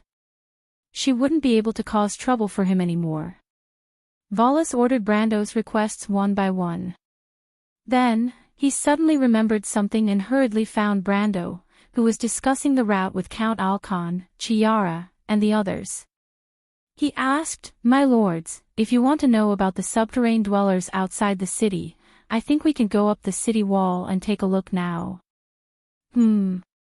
Although they had only known each other for a short time, Brando could tell that this person wouldn't speak without thinking, so he stopped and asked, "What's the matter? Is there anything strange?" "My lord, these subterranean dwellers outside the city seem a little different. Valles nodded carefully. When they reached the top of the city wall of Lone Harbor, Brando quickly realized that there was something different about the subterranean dwellers stationed on the plains. These subterranean dwellers were just like what Rogers and the others reported, undisciplined, poorly equipped, and a garrison with low combat strength. However, in addition to the armed and armored subterranean dweller warriors, there were also many unarmed civilians in the subterranean dwellers' camp, or rather, subterranean dwellers as laborers. These subterranean dwellers occupied a large proportion of the camp. As they built the camp, they managed some strange creatures. At first, everyone thought that these creatures were siege beasts prepared by the Jorgandi Ridge to attack Lone Harbor, but they later discovered that they were hoofed beasts. The status of these creatures in Jorgandi Ridge was similar to cattle and sheep in the surface world. They were the livestock of the subterranean dwellers. Are these people the subterranean dwellers' logistics unit? When Sir Cooper saw this scene, he couldn't help but mutter to himself, "That's not right. Why would the logistics unit come to Lone Harbor? And it doesn't look like it." Cooper's words reminded Brando, and he quickly realized that the behavior of the Jorgandi Ridge people did not seem like they were plundering the surface, but more like they were migrating or colonizing. But this was not in line with the usual behavior of subterranean creatures. The surface world was not a comfortable environment for them to live in. Most subterranean creatures would be blinded by strong light, and the bright sunlight on the surface was too dazzling for them. So what were they doing? Brando was puzzled, but fortunately, there seemed to be someone in the envoy group who could answer his question. He immediately asked the young prince to call for Lysimachus. Not long after, the Medusa came up from below the city, and her appearance caused a commotion in the crowd. The crowd rustled and made way for the lady from the Georgindy Ridge. Lysimachus separated the crowd and came to Brando. This was the first time Brando had the opportunity to meet her in person, although the latter had already asked the young prince to tactfully express her desire to meet him. However, Brando was well aware of the nature of the inhabitants of Georgindy Ridge. If he could, he did not want to believe this woman. He turned back to look at the lady who had caused a commotion among the crowd. The latter had a head of gorgeous snake-like hair that resembled a venomous snake. Her face was very beautiful, as smooth and flawless as the sculpture of an ancient Greek goddess. Under her slender eyebrows, there were a pair of vertical pupils in her amber eyes. If one did not look at her long hair, eyes, and the fine snake scales on her forehead, she could be called a beauty. After listening to Brando's statement and seeing the subterranean dwellers and their livestock on the city wall, Medusa seemed to have expected it. She replied calmly and affirmatively, "My lord, you guessed right. They are migrating. And in fact, this is a great migration that has not been seen in Georgindy Ridge for thousands of years." Her voice was somewhat mellow, as if it was the voice of a siren.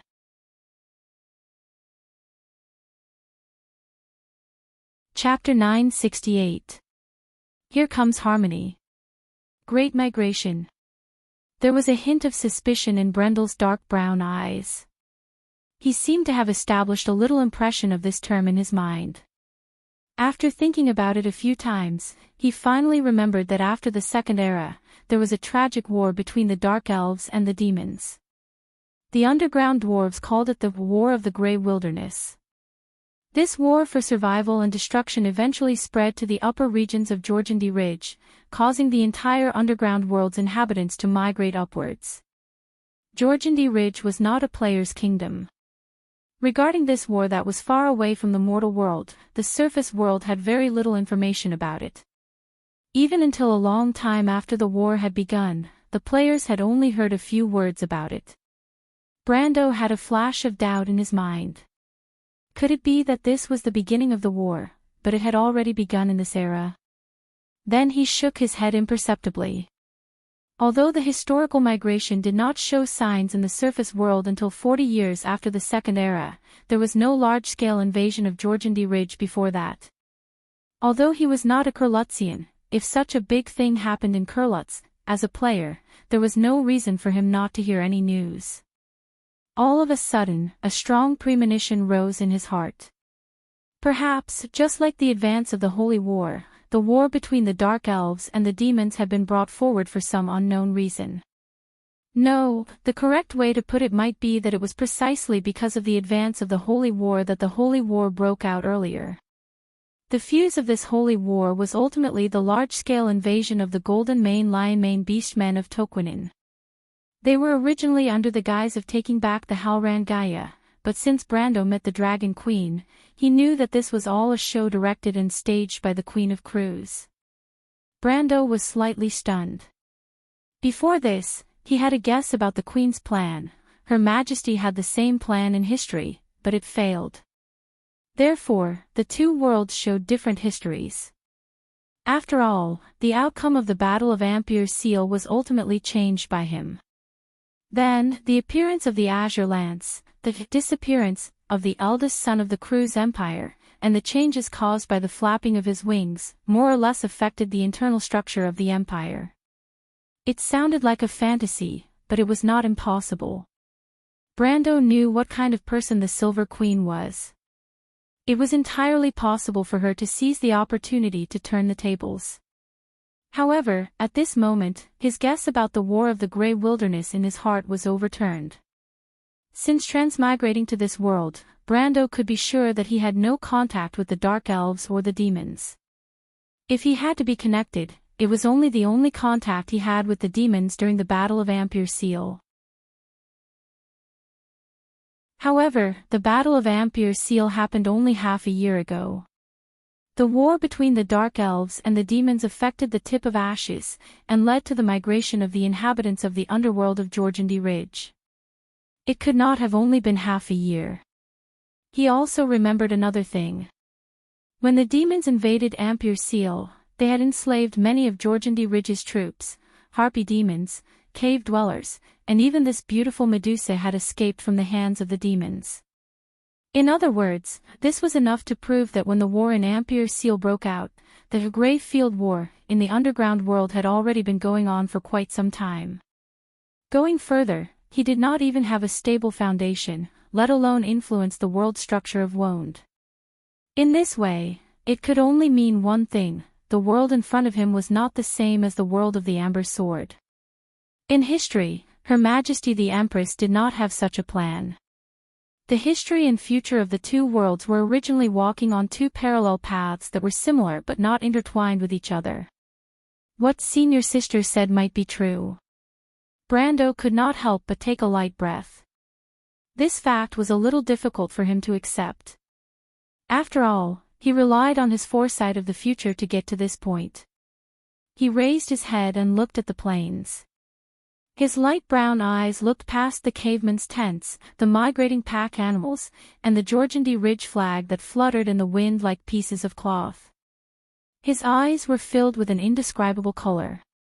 It was as if he saw the flow of time, the torrent of history rolling forward, crushing everything he knew. He even broke away from the shackles of space and could see the winding and complicated river of fate coiling above the mountains and plains. A layer of hazy fog shrouded the entire Erewhon, and even the entire Woned. This was the fragmented foresight and future.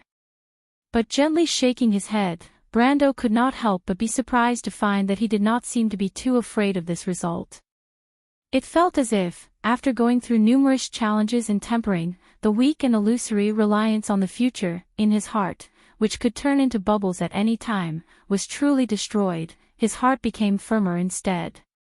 An indescribable confidence seemed to have turned into a shining sword in his hand. As long as he held it tightly, he could feel the real and cold touch of the sword. Those who stood behind him and relied on him were like the source of his strength. Brando even had a feeling in his heart that with such power, as long as he waved the sword gently, the fog in front of him seemed to disappear naturally. Behind the fog, there was a broad road. That was Erewhon's destiny, and also his destiny. History may have changed, but he had a feeling of controlling his own destiny and pulse. This strange feeling was wonderful and tenacious, rooted in the depths of his heart. Lysimachia naturally did not know that her simple opening remarks would cause so many feelings in the young feudal lord's heart. She saw Brando's silence and then looked at the expressions of the others. The nobles present were all stunned. Obviously, they did not understand what this so-called Great Migration meant. Lysimachia seemed to be very satisfied with the effect of her words and did not continue to speak. She was a woman who was very good at the art of speech. Naturally, she understood that at this time, it was best to let these humans lead the conversation so that her next description could be more deeply rooted in people's hearts. Sure enough, as she expected, after a moment, a well-dressed male noble asked, "This beautiful lady, I don't quite understand what you mean by migration." His words obviously represented the thoughts of most people present. After he spoke, almost everyone's eyes were focused on Lysimachia's bright face. Lady Medusa smiled slightly. "As you can see, the so-called migration is just colonization." Colonization. The nobles were a little puzzled. After all, according to common sense, the surface world was not suitable for the survival of cavemen. What's more, Jorgendy Ridge was vast and boundless. It seemed that the population of these underground residents had not exploded to the point that they needed to occupy the surface world. Did something happen in the underground world? Someone asked. Lysimachia looked in that direction with some appreciation and replied, "You guessed it right. The reason is because of the demons." Demons? There was a burst of exclamation among the nobles. In any legend, demons were the most extreme and evil creatures under the scorched hell. Their existence was a taboo for the surface world. The Sanctum had severely cracked down on any cults and individuals related to demons in the past 10 centuries, but secret gatherings and associations had never been cut off.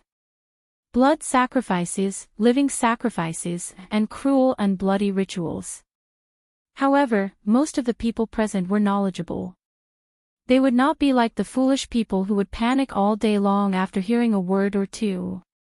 But the question was, since the Knight of Azure defeated the Twilight Dragon, the demons seemed to have been silent for countless years. How could they have anything to do with the upheaval in the underground world? The demons invaded Jorgandi Ridge. Those existences from under the Sulphur River that represent chaos and destruction destroyed many underground cities in the scorched plains and Ashes Tip. After the burning footprints, only blood and fire were left. The residents living here were naturally not spared, including me and my people. Lysimachus seemed to recall something, and a look of horror flashed across her face. What did you say? Martha above, are those scorched hell monsters ready to make a move again? This time, it was obviously not just a cry of surprise. Lysimachus' words caused quite a commotion among the crowd, and there was a sudden burst of noise and surprise among the nobles. Everyone seemed to be digesting this information, and they all had different expressions. Especially at this time of year, it was inevitable that people would associate the abnormal behavior of the demons with the rare magic tides. This was obviously not a wonderful association. Most people's faces were a little pale.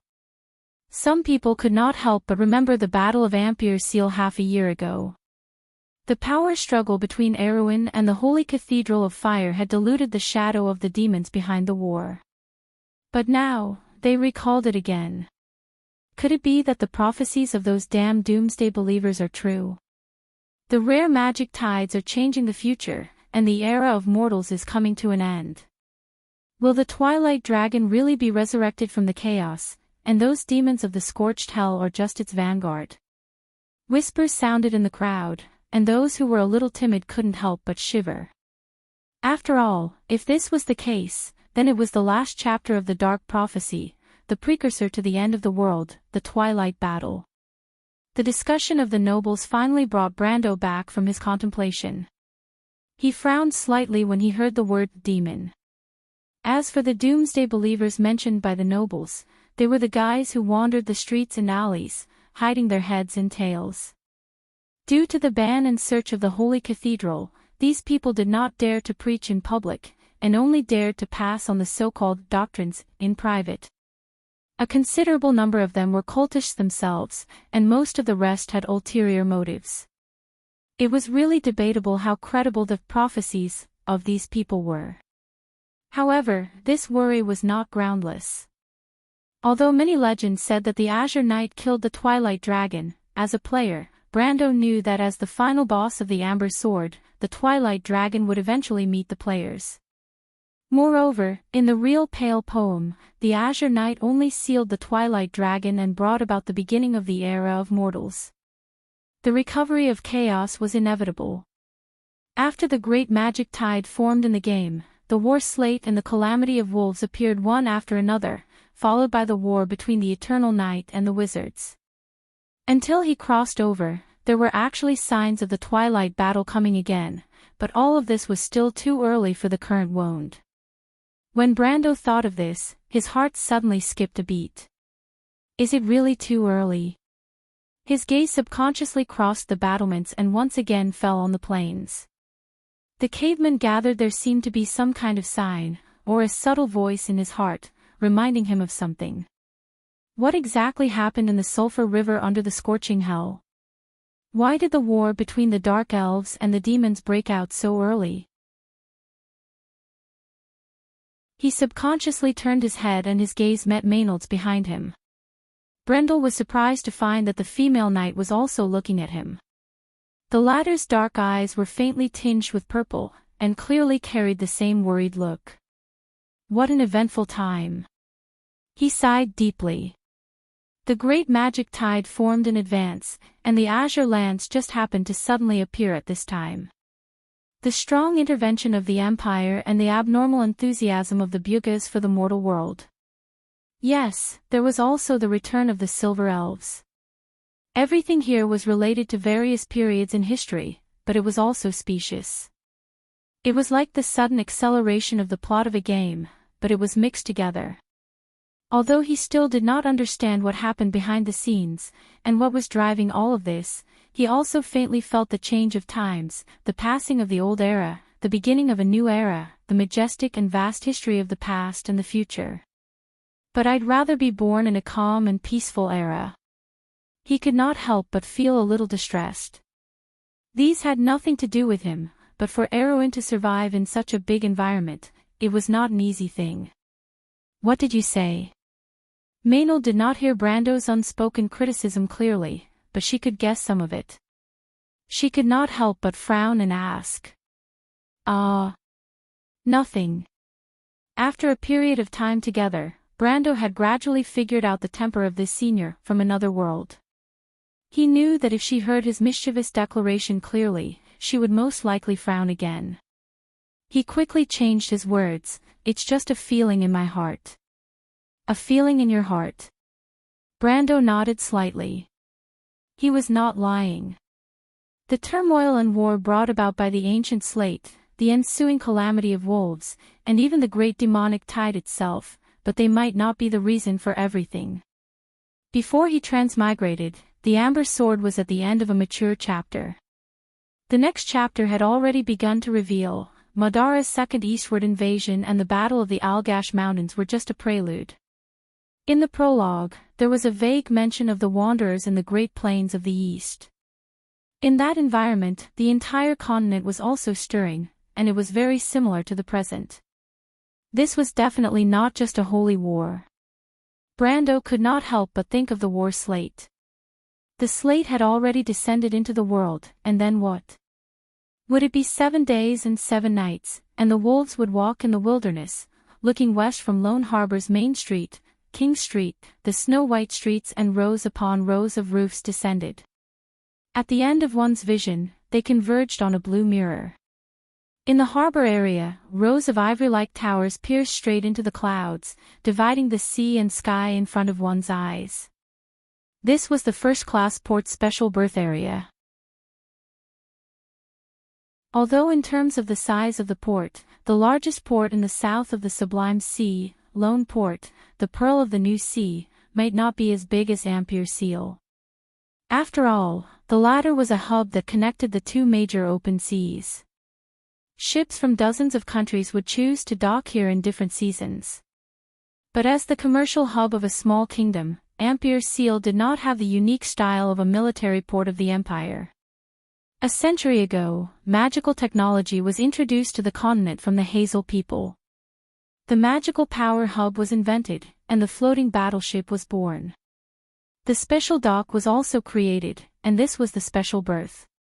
Before that, there was no such thing as a special berth in all the ports in Wonde.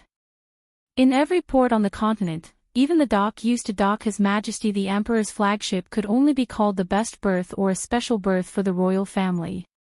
And for the floating battleship, its special nature determined that it could only appear in front of the world as the most important military equipment. Therefore, all ports with special berths were given another special meaning, a naval fortress. Lone Port was such a case. Lone Port was one of the 3 backup bases of the Empire Navy. Although it was not used often, it existed as a logistics base for winter training. Although the main naval force of the Cruz Empire would not be stationed here, they would rely on this port for supplies once they entered the Sublime Sea. And as a logistics base, in fact, there were a few battleships stationed in Lone Port. Some of these battleships belonged to the local fleet, and some belonged to the Empire's branch fleet. However, since the invasion of Georgandy Ridge, the Empire Navy believed that Lone Port might not be able to defend against attacks from the land. In order to prevent the fleet from falling into the enemy's hands, they took the initiative to send the branch fleet originally stationed here to the Violet region. As the Empire Navy stationed in Lone Port was not under the jurisdiction of the local government, even if the Lone Port's mayor and harbor chief, Volas, tried their best to oppose it, nothing was done. Facts have proven that this is an extremely wise decision. The Shire stood on the horizontal walkway of Pier 14 and took a deep breath. At this height, the strong wind blowing against his face made his robe flutter. The cold air seemed to pour directly into the depths of his lungs, stimulating his mind to become clearer. Looking down, the Bay of Lone Port turned into a small piece of dark blue glass nearly 1,000 feet below. It was fragmented by the straits and trestles that extended into the bay from the port area, but it was also exceptionally beautiful. With a piece of green foxtail in his mouth, he continued, although the upper echelons of the empire are extremely bureaucratic, the subordinates follow suit. Those lords obviously understand that the local guys are better than them. It's unreliable to count on these people. If the Empire's branch fleet is still here, it probably won't fall into our hands. The Shire said this to Yuta beside him. He didn't care about the ugly expressions of the local officials of crews. Opposite the horizontal walkway, the shimmering airspace between the two opposing towers formed this special berth. Lone's airport had only been built 10 years ago. It was considered brand new among such buildings, but it was already stained with the scars of war. The attack of the dragon horde had left eye-catching scars here, and nearly a third of the berths had been completely destroyed. He was almost certain that before the attack, the airport wasn't prepared at all. Therefore, if the fleet was still here at that time, it would most likely have turned into fireworks in the air. Yuta nodded slightly. Although the battle between the dragon horde and the floating battleships had long exceeded the limits of the mercenary commander's imagination, she could see some clues from the habits of the local officials of the empire. On one hand, those fellows' eyes were like hooks that had grown out of their bodies, and on the other hand, they were dismissive of her identity. She had seen too many of such local nobles in Erewhon, and she knew very well what kind of people they were. However, she wasn't in the mood to agree with the wizard's sarcastic remarks. She was more concerned about the mission Brando had given her. In her eyes, the apprentices in robes were busy on the bridge, but she didn't know what they were doing, let alone how much progress they were making. After all, they didn't have much time left. She couldn't help but anxiously look at the indifferent young wizard. The latter's attitude made it difficult for her to calm down. "Mr. Shire, is the Lord?" Yuta finally couldn't help but ask. But before she could finish her sentence, she saw the Shire turning his head and waving his index finger at her. The latter raised his head and stared at the shimmering airspace between the towers. His eyes were bright as if he had found something interesting. "Shoo, Madam Yuta. There's movement." It was as if a ripple was rippling out from the empty space, like a stone thrown into the calm water. "I've made contact, Sir the Shire." An apprentice shouted, his voice intermittent in the wind. "Very good, immediately cast the anchor point."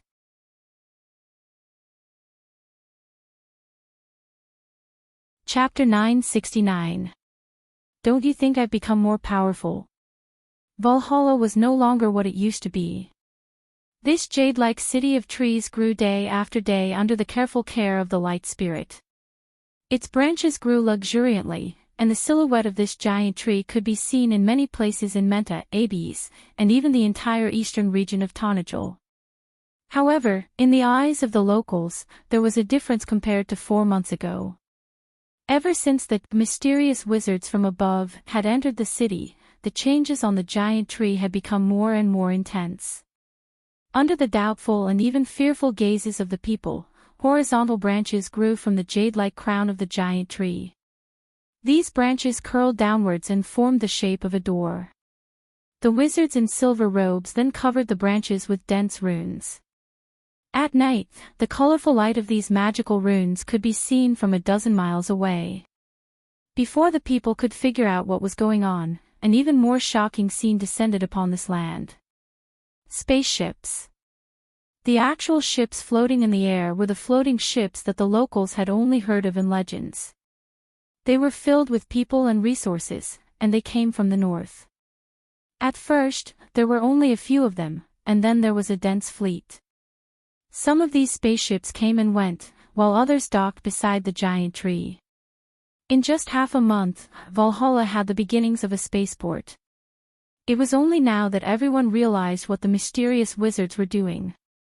The spaceport bridge formed by the trunks of Valhalla had a natural advantage compared to the spaceport towers built by the humans on the ground. It was more like a dock built by the Bugis on top of the floating city. Therefore, the wizards from the Silver Institute were more proficient in designing such a spaceport. The construction of the spaceport that was part of the deal between the two parties was progressing very quickly. Manade, the silver-robed wizard, stood on the bridge and looked at the completed Pier 11 and the embryonic Pier 12 and 13. However, his gaze was not to admire his colleagues working on the spaceport. Instead, it was to stare at the ripples of space that rippled between the curled tree doors. The anchor point's coordinates are south of Andrea's Sublime Sea. While he was still in a daze, a silver-robed adept had already reported a series of data accurately. Manade suddenly woke up from his stupor. His silver eyes flashed slightly, and he immediately turned around and ordered, "Go and invite Miss Amandina over." He hesitated for a moment. "And Senator Tanya." "Immediately." Then, he added another sentence. A gust of cold wind blew over the city wall from the sea, bringing with it the scent of rain. After the midsummer, the Sublime Sea still had a rainy season, and such a sea breeze usually indicated the arrival of a storm. The little prince sneezed in the cold wind, and Brando patted him on the shoulder. He knew that only a few people had expected this. He raised his head and looked at the nobles of Cruz present. Although the previous topic of the Twilight Dragon's revival sounded scary, it was still too far away for mortals. After a short period of panic and astonishment, the nobles of Cruz quickly calmed down. After all, even if the Twilight battle was really coming, it was useless to be in a state of panic all day long. Besides, compared to the fate of Wond in the future, the current predicament was more important. Living in a drunken stupor and enjoying life in a timely manner was the patent of the nobles. Brando even saw some nobles trying to compliment Lysimachia. "I'm sorry to hear about your unfortunate experience, beautiful, lady, but after all, you finally escaped and came to the surface world. Isn't that at least something to be thankful for?" The one who spoke was an elegant middle-aged noble. He was complimenting a beautiful lady. It didn't matter if the lady had snake hair or vertical prismatic pupils, it wasn't a shameful thing in any noble circle on the continent of Vaunt. On the contrary, it reflected their gentlemanly demeanor. Brando shook his head gently, but Medusa seemed to enjoy such compliments. She smiled slightly. "That's true, but what's slightly correct is that I can appear here not only because of the blessing of the god of luck." Hearing this, Brando frowned subconsciously. He looked in that direction and saw Lysimachia casting an inexplicable gaze in his direction. "I can appear here and get to know you gentlemen thanks to the rescue of a heroic knight. The demons who enslaved my clan were summoned by some evil forces in the surface world and invaded the kingdom of Erewhon. It was this gentleman who led your human army to defeat this demon army and rescue me. In fact, I haven't had the time to thank him in person." Lysimachia's voice was charming and pleasant, but Brando could not help but frown more deeply when he heard it. He even felt a few envious gazes looking at him from the other side. The battle in Ampere Seal had not happened long ago, but this battle involved the Holy Cathedral and the people of Erewhon, as well as several behemoths within the Empire. There were even eye-catching words like demon invasion, so it had become familiar among the nobles of the Empire in just half a year. These people were naturally familiar with the legendary young nobles under Princess Erewhon in that battle. They naturally knew who Lysimachia was talking about. Being able to get the gratitude of such a great beauty was naturally enviable. Only Brando himself was still frowning. The gratitude of a Medusa did not sound right. Although Lysimachia described herself as a weak woman, Brando was very calm in his heart. These matriarchal followers of the underground clans were not necessarily kind people. The surface world had another name for them, Gorgons. This name was to describe the indifference and selfishness of these creatures and their fondness for scheming. In particular, he also knew that although these guys did not get along well with the dark elves of the Tip of Ashes, the culture of the two seemed to be of the same origin. Excluding the conflict of beliefs, their personalities were jackals of the same lair. Of course, this was not surprising because it was the basic law of survival in the underground world. In the dark underground, scheming against each other was as common as eating rice. She has been asking His Highness Herose about you for a long time. At this time, Maynard whispered after glancing in that direction. Brando was slightly startled, probably not expecting Maynard to take the initiative to remind him. He could not help but feel flattered and asked, "Why did you let this woman stay by the young prince's side? She obviously has ulterior motives." It was His Highness the young prince's decision, and Her Royal Highness did not object. Brando looked back at her in surprise. "You didn't object?" Maynard stared into his eyes and did not answer. "I understand. This is your attitude as a subject, but I don't think so." Brando could not help but shake his head. "So in the eyes of the royal faction, you also have ulterior motives," Maynard replied flatly. Brando was stunned for a moment before he realized that this senior was reminding him without leaving a trace. Yes, no matter how he integrated into this world, he was still him. The other half of Sophie's soul made him incompatible with many people in this world, but Brando did not intend to change it. What he wanted to change was this world and this ancient kingdom. Being restrained is not necessarily the right thing to do. "I don't want to repeat the mistakes of the past," he replied softly. "Up to you." Such an answer came in return. When Brando looked back again, he glanced at Lysimachia with some vigilance. Lysimachia obviously noticed his gaze, but she did not care. She still had a kind smile on her face as she looked at him from afar. There was a deep meaning in her double-edged pupils, as if there was an unfathomable meaning. Brando frowned slightly, but to his surprise, Lysimachia did not walk in his direction. Instead, she looked away in a flash, as if everything before was really just a simple expression of gratitude. Is this a game of cat and mouse? Brando was a little stunned, but if this was really the woman's intention, then her hopes would be dashed. At the moment, he was not in the mood to interrogate the other party's intentions. Besides, he was not worried about what tricks this woman could play alone. If she came for him, he naturally would not be afraid of anything. If she came for the young prince or the elder princess, he believed that his senior would not be unaware. And it was at this moment that he felt a slight warmth in his palm, and he quickly opened his palm. There was a magic rune for the communication spell that he and the Shire had left behind. A moment later, Brando turned his head with a serious expression, and his gaze fell on Count Alcorn. The latter had obviously noticed Brando's previous action of using the communication spell. Although he was also a noble of Cruz, he was, after all, in a high position. He could barely be regarded as one of the few who had a slightly longer vision among these people. Others might still be in the mood to indulge in a drunken stupor, but Alcorn understood what kind of situation they were facing now, especially when he almost fell into the hands of the Georgandy Ridge people. He did not want to experience that again, so when Brando's gaze fell on him, the dignified count immediately understood. He turned his head and ordered, "Wallace, come here." When Viscount Wallace heard this summon, he immediately trembled all over. He respectfully came in front of Brando and asked in a low voice, "What can I do for you, my lord?" Brando could not help but cast a look of appreciation at Count Alcorn, then replied, "My wizards are ready. Lord Viscount, please lead us to the dock area. The cavemen have used this place as their rear. Obviously, they won't let Loneport stay in the hands of the Empire for too long. We don't have much time left."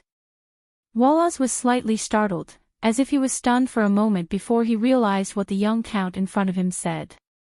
Although he had heard the same words before, he never dreamed that the young count was actually serious. He originally thought that the other party was just putting on a tough attitude to intimidate the crew's people so that he could legitimately obtain the command of Loneport. But the problem was that he was not lying. At this moment, there was really not a single sampan in Loneport. Thinking of this, the Viscount could not help but ask with sweat all over his forehead, "My lord, are you saying that your wizards have cleared out the berths?" "But my lord, we really didn't lie to you. There's not a single ship in the port." Perhaps because he wanted to express his meaning too much, Wallace subconsciously raised his voice. The conversation between the two immediately attracted the attention of the other nobles on the city wall. Most of these nobles did not participate in the decision-making, and only a small number of them had experienced the previous negotiation with Wallace. Most of the others only knew that Brando had promised them that there were still ships in the port that could be used. Therefore, they still wishfully believed that there were still many ships docked in Loneport, and what Brando wanted to do was to requisition these ships and then take all of them away. They did not know that almost all the ships in the entire port had sunk to the bottom of the bay at this moment. At this moment, when they heard Wallace's words, these nobles could not help but show a look of astonishment and even disbelief. After a moment of silence, someone immediately scolded. "What nonsense are you talking about, Mr. Wallace? What do you mean there are no ships? If there are no ships, how are we going to leave this godforsaken place?" The nobles were in a state of panic, and their doubts became louder and louder. Soon, there was a buzzing sound, but these nobles were still aware of who held their fates in their hands. Obviously, their previous life as captives had at least made them understand who was the boss here. Therefore, few of them dared to question Brando. But even so, Brando still frowned. He couldn't help but sweep a cold glance at everyone present and said angrily, "All of you, shut up." There was an instant silence on the city wall. After a while, a noble asked hesitantly, "But, my lord..." "Shut up," Brendel interrupted them mercilessly. "I'm the one who's going to bring all of you out of this place, not the other way around. I'm not asking you to voice out your opinions, so all of you better be good and not make any noise." He stared back at the suspicious nobles with a sullen expression, then turned to look at Wallace. The latter obviously knew that he had messed up. He buried his head deeply, and his forehead was covered in fine beads of sweat. Brando glanced at him and replied coldly, "When did I ask you to prepare the ships? Or am I not speaking in crews? Mr. Viscount, I want you to take the gentleman here to the dock area. Do you need me to repeat it for the third time?" "But..." Wallace replied with trepidation. He obviously could not imagine how the young count in front of him could conjure up a ship with his bare hands, especially when it was not just one or two ships. To evacuate Loneport and take everyone away, it would take at least an entire fleet. According to the pitiful Viscount's thinking, the young count was obviously prepared to find a scapegoat to take the blame, and that scapegoat could only be him. How could he not be scared witless? "No buts," Count Alcorn interrupted him first. "Do as the count says, immediately." This. Wallace looked bitter, but since his lord had already spoken, he naturally had no room to refute. He could only sigh and walk down the city wall dejectedly. Count Alcorn naturally saw the expression on his subordinate's face. He looked at Brando calmly. "Count Tonagel." Don't worry, Brando certainly understood what the person in charge of Loneport wanted to say. "I won't joke with you at this time. You go to the dock area first, and I'll be there soon." Hearing Brando's answer, Alcorn did not say anything more. He nodded gently, then turned and left.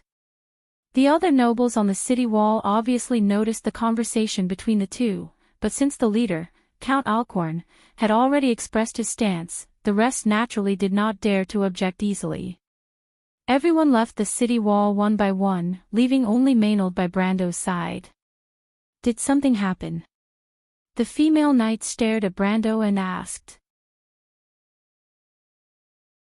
Brando was slightly taken aback. He did not expect her to be so observant. He did not know if she had noticed something from his expression or from his last sentence. He was stunned for a moment before he said, "Nothing, it's not a big problem. You can go first." Maynard stared at him with her dark eyes without saying a word. After a moment, she calmly said, "Are you from Buga?" Brando's eyes widened in surprise. She could even guess it. For a moment, he almost found a trace of Allium japonicum's unique familiar aura from this unsmiling female knight. Maynard stared at Brando's expression and seemed to have found the answer from his changing expression. She did not need to answer further. She gently turned around and said, "You'd better hurry up. There's the smell of sulfur in the air." The Dragon Queen had obviously noticed that they had entered Lone Port. The faint smell of sulfur in the air indicated the signs before the arrival of the draconic horde. Brando stared at Maynard's back for a long time before he turned around and opened his palm. The magic rune of communication on his palm shone brightly, but the image that appeared in his palm was not the projection of the Shire, but a delicate and beautiful little figure. To be precise, it was the full-body portrait of the sprite Lady Tanya. "Lady Tanya, why did you come in person? What happened?" Brando stared at the little figure and asked with a frown. "Why, are you surprised to see me? I asked Mr. the Shire to use magic to mediate the communication between us so that I could contact you directly, Mr. Brando, or should I say, my lord." The sprite lady replied calmly. "Get to the point. You're using my money now." Brando replied impatiently. The magic consumption of long-distance coordinates was enormous. It could be said that every second was burning money. To put it simply, I have good news and bad news. Which one do you want to hear first? I just want to know if you have prepared the things you promised me. Brando replied through gritted teeth. Tanya was silent for a moment. Of course, the Buga never go back on their word.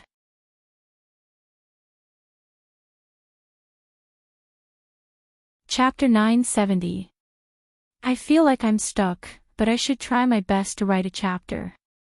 It's better to help Blackie's Calamity Descends get monthly votes. The shadow swept across the plains like a huge scythe sweeping across the meadow, causing waves of grass to fly. The troglodytes moving in the grass screamed and fled in all directions. A draconic beast was sweeping across the sky at a low altitude, followed by a second and a third, one after another. The huge wingspan covered the sky as the dragons moved across the sky. The strong wind lifted her long black hair, and the hair swept across her face. Modesty looked up at the scene with a little interest. From her vision, the vast horizon seemed to form a flat arc in the sky. At the farthest end of the arc, where her sight could not reach, the human city walls and the spires of the towers were shining. That was where the Lone Port was. At this moment, the bells of warning were ringing loudly in the Lone Port. One after another, fast horses carrying the port guard messengers shuttled back and forth in the streets and alleys. The storm-like sound of horse hooves fell on the stone slabs as if it fell on the panicked people. The harbor area was gloomy. A large number of harbor officials and the crew's nobles who had fled with Brando gathered here looked gloomily at the bay from time to time. It was as if even seeing a piece of wood floating on the sea would make them feel a little more at ease. Unfortunately, the water between the dozens of trestle piers that stretched straight into the bay was clean and empty. There wasn't even an extra wave. The troglodytes were gathering on the plains. The Griffin Knight who flew back from the plains also detected signs of the draconic beast's movements. Obviously, the Georgandy Ridge army behind them had discovered their tracks and was preparing to attack the city. Bad news came one after another, and there seemed to be no good news at all. At this moment, Rogers and the others who were mixed in the crowd did not look any better than the others. Although they had some confidence in the young Count from Aween, as time went by, it seemed to be more and more difficult to say how much confidence they had in the young Count. The smell of sulfur in the air is getting stronger, Trevor sniffed and muttered with a frown, the wind is blowing from the sea. We can smell the sulfur from here. I'm afraid the draconic beasts are very close. Maybe that lord will be here soon. Rogers comforted in a low voice. Is it really soon? Trevor looked up at the sea. In the direction of the dock, there was not even a single guard, let alone a ship. It didn't look like a fleet would suddenly appear. Trevor, that lord has no need to deceive us, Nasha replied weakly while lying on the stretcher. Even if the draconic beasts really arrive, the city's defense can still hold on for a while. The lone port still has the Pegasus Knight. She seemed to want to give her companion some confidence, but she didn't look any better. After all, if the Pegasus Knight was really useful, the ships in the lone port wouldn't have been burned to the ground. Everyone knew that. In the end, she couldn't continue. She stopped and asked in a low voice, Tell me. Rogers and Treyfry also turned their heads and looked at the black-haired young man. Although the youngest member of the four didn't speak much, every word he said was to the point and calm. The more it was like this, the more reliable the other party's judgment was. Ko looked up and calmly replied, I'm thinking about what he said before. I don't know if I heard wrongly. What did you hear wrongly? I didn't pay too much attention at the time, but now that I think about it, the birth that the Earl asked Earl Alcorn to prepare for him seems to be a special birth. The black-haired young man frowned and replied. What did you say? The wind in the field suddenly changed direction, and dark clouds began to gather on the sea. More than 10 minutes passed, but there was still no movement on the sea. Uneasiness was spreading among the crowd, especially among the nobles of Cruz. Although many of them still had a pitiful hope that Brando could create a miracle at the last moment, but as time passed, this hope was getting dimmer and dimmer. After the disappointment, voices of doubt began to grow. Thinking about it, it was easy to understand. How could a fleet appear out of thin air? To think that they had believed it before. The faces of the nobles of Cruz were a little ugly. Some even suspected that Brando had secretly abandoned them and left. Fortunately, before this rumor spread, Enide and Princess Magadol brought Erwin's envoy to refute the rumor and suppress the commotion. But then another rumor spread among the crowd. Although not everyone was present when Earl Alcorn and Wallace handed over, there were still some nobles who witnessed the situation at that time. When these nobles recovered from their uneasiness, some of them, like the black-haired young man, finally remembered that Brando asked Viscount Wallace to prepare a special berth in the port. Floating fleet. Everyone subconsciously looked up at the sky. White ivory towers were neatly arranged in the sky above the port area like the teeth of a comb. However, the airspace between the towers was still empty, except for some faintly glowing rings that were rotating. Could it be that the Earl can really create a floating fleet here? The nobles of Cruz couldn't help but have doubts in their hearts. Stop dreaming. Erwin's people don't have a floating fleet. This time, it was the port officials of Lone Port who broke the crowd's fantasy. Most of these people were local nobles, and they were clearly different from the other nobles on the port. Previously, they were unwilling to give up the port, especially to a group of Erwin's people. However, they were chased out of the port by the Erwin's people with the authorization of Earl Alcorn, which greatly embarrassed them in front of everyone.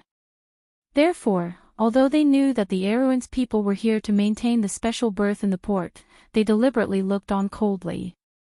In fact, from the bottom of their hearts, these people didn't believe that the Erwin's people could create a floating fleet. Besides, they had never seen Brando's ability. As Cruz's people, they would never believe that a group of country bumpkins could be more powerful than them. This mentality was once shared by the fleeing nobles present, but after experiencing the battle in Blackstone Town that night, it was more or less reversed. You can't say that. As far as I know, the Erwin's royal family still has a floating fleet. A voice in the crowd retorted, not giving the local nobles any face. In fact, the fleeing nobles weren't familiar with the local nobles.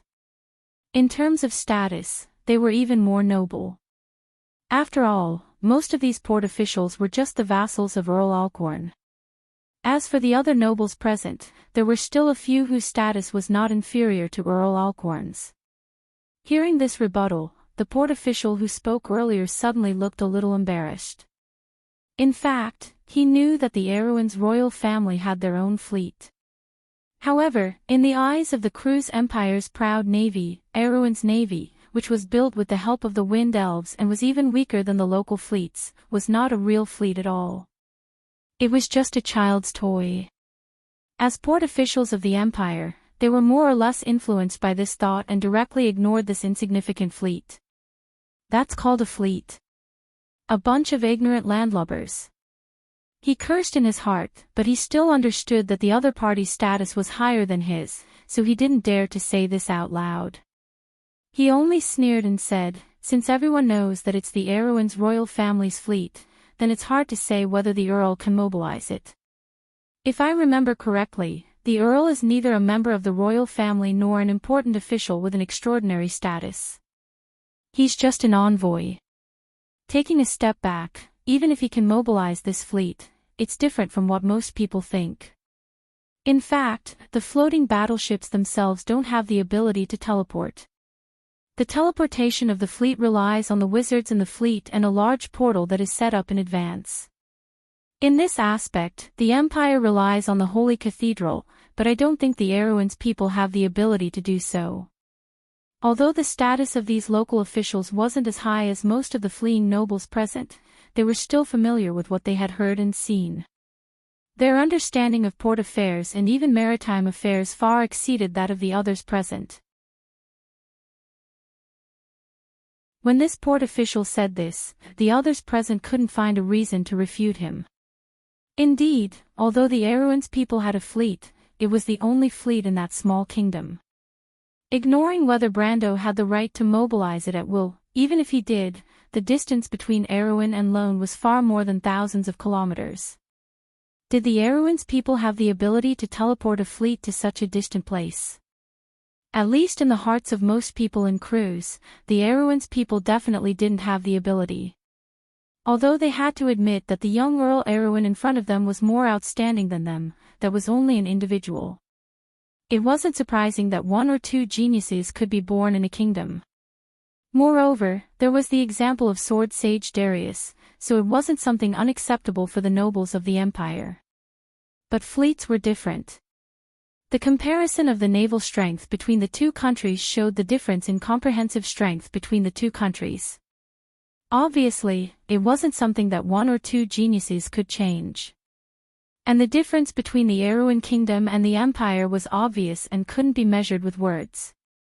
Even if the Empire wanted to teleport a local fleet to a place as far away as Erewhon, it would need to set up a magic array in advance, or even activate the Door of Flame, which would consume a large amount of resources and energy. How could a mere envoy group bring these things ostentatiously through the city? Unless they were prepared to attack the Empire's capital from the beginning. However, to the nobles present, it was obviously impossible. The harbor official couldn't help but feel a little smug when he saw the ugly expressions on the others' faces. Although he probably wouldn't be able to escape from this port if Brando couldn't conjure a fleet out of thin air, he was different from the others who were filled with anticipation. He never thought that the Erewhon's people had the ability to do so. He only thought that they were shameless liars. Now that he could viciously stomp on their feet to vent his anger, he was naturally very happy, so he continued, "I'm afraid that I'll have to disappoint everyone here. To teleport a fleet to any place without preparation, I'm afraid that even the Empire can't do it, let alone the Erewhon's people." After hearing what he said, the nobles present couldn't help but feel even more depressed. After all, no matter how much these Cruse's people thought that Brando was capable, they would never admit that Erewhon's people could do something that even the Empire couldn't. After all, this wasn't a competition between one or two people, but a competition between the strength of two countries. After all, no matter how confident they were in Erewhon, they wouldn't dare to say that Erewhon was stronger than the Cruse Empire, which would be a joke. The harbor official obviously thought so too. He obviously felt that his words were the final word, and no miracle would happen again. However, it was precisely under such circumstances that a calm voice came from the crowd. "You mean to say that it's actually possible, but the Empire can't do it?"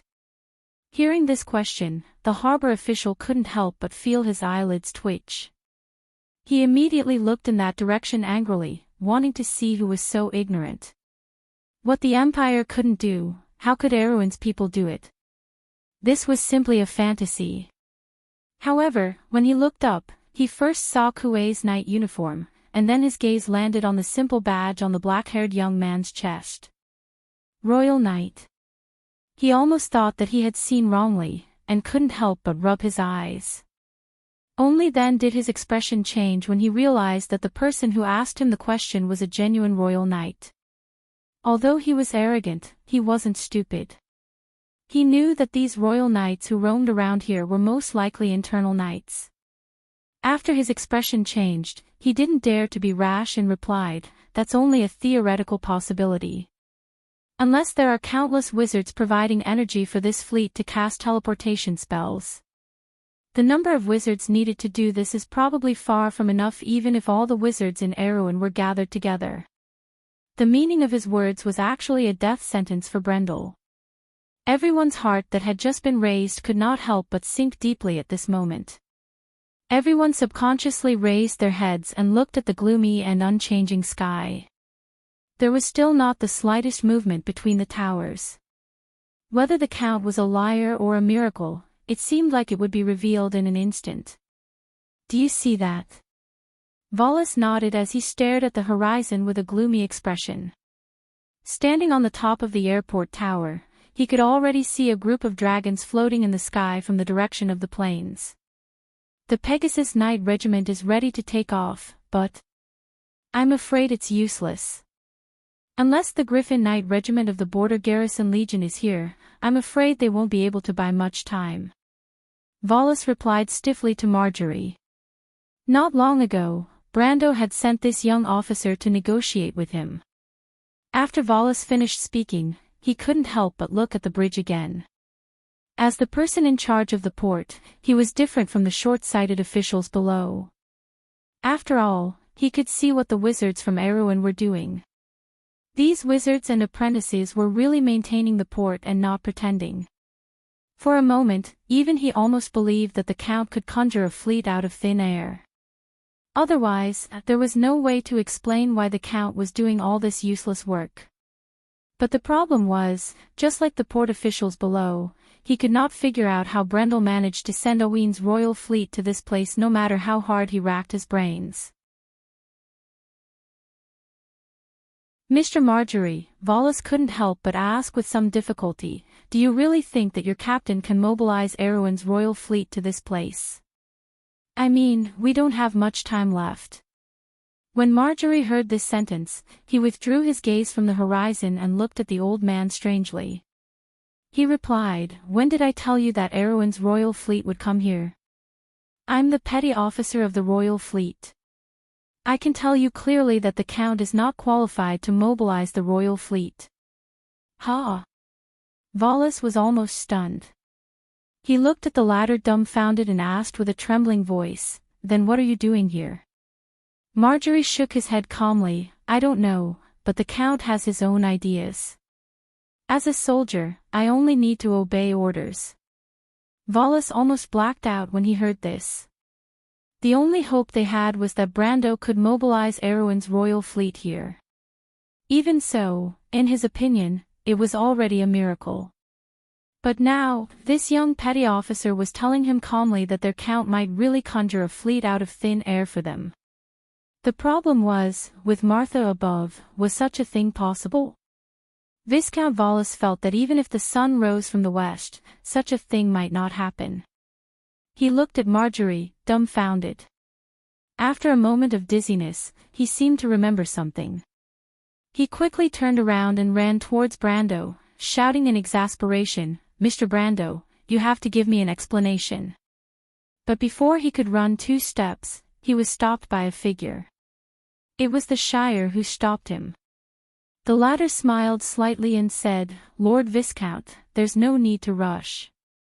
His lordship is in contact with Erwin. We've run into some trouble, but believe me, he won't let you down. You. Wallace was exasperated. He could not help but blurt out, well, I'll see how you're going to conjure a fleet out of thin air. Those damn Erwin people. The Shire heard this and just shrugged slightly. But he was not lying.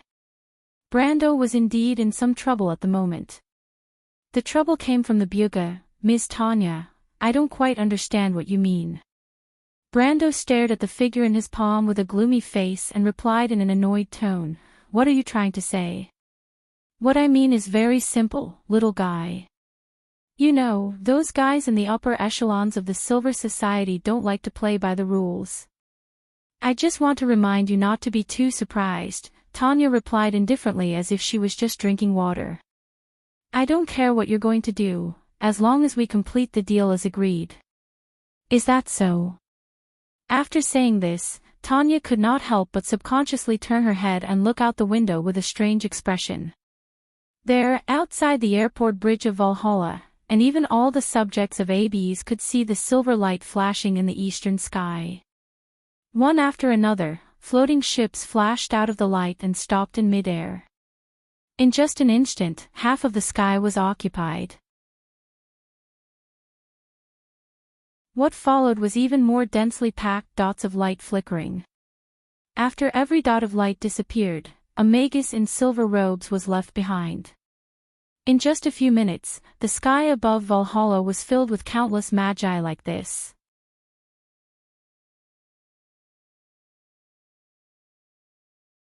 Chapter 971. Amandina's eyelids reflected a silver light as she silently looked away from the Valhalla tree window. Tanya smiled at her and passed the image of Brando to her. Beyond the sea of trees, the sails weaved like the clouds.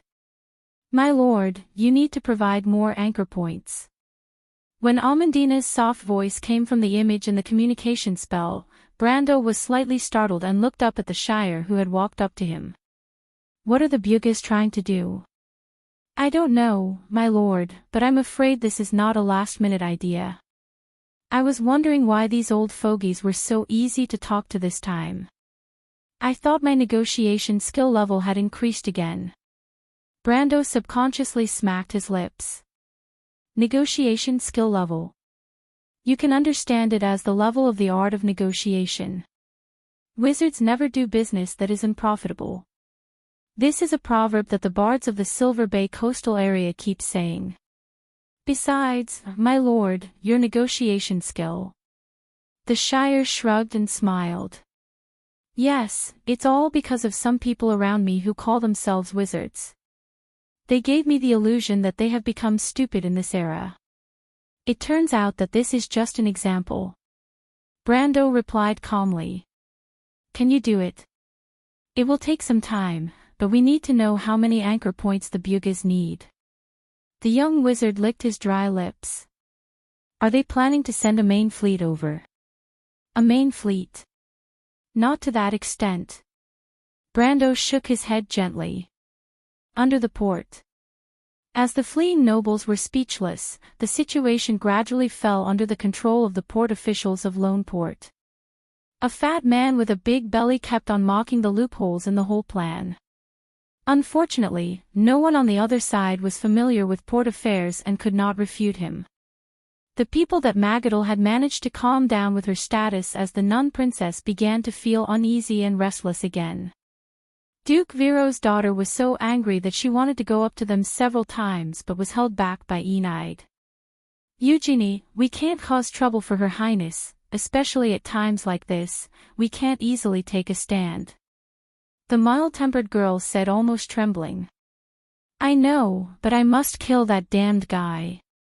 Eugenie, I'm running out of strength, don't be so agitated, Enide was about to cry.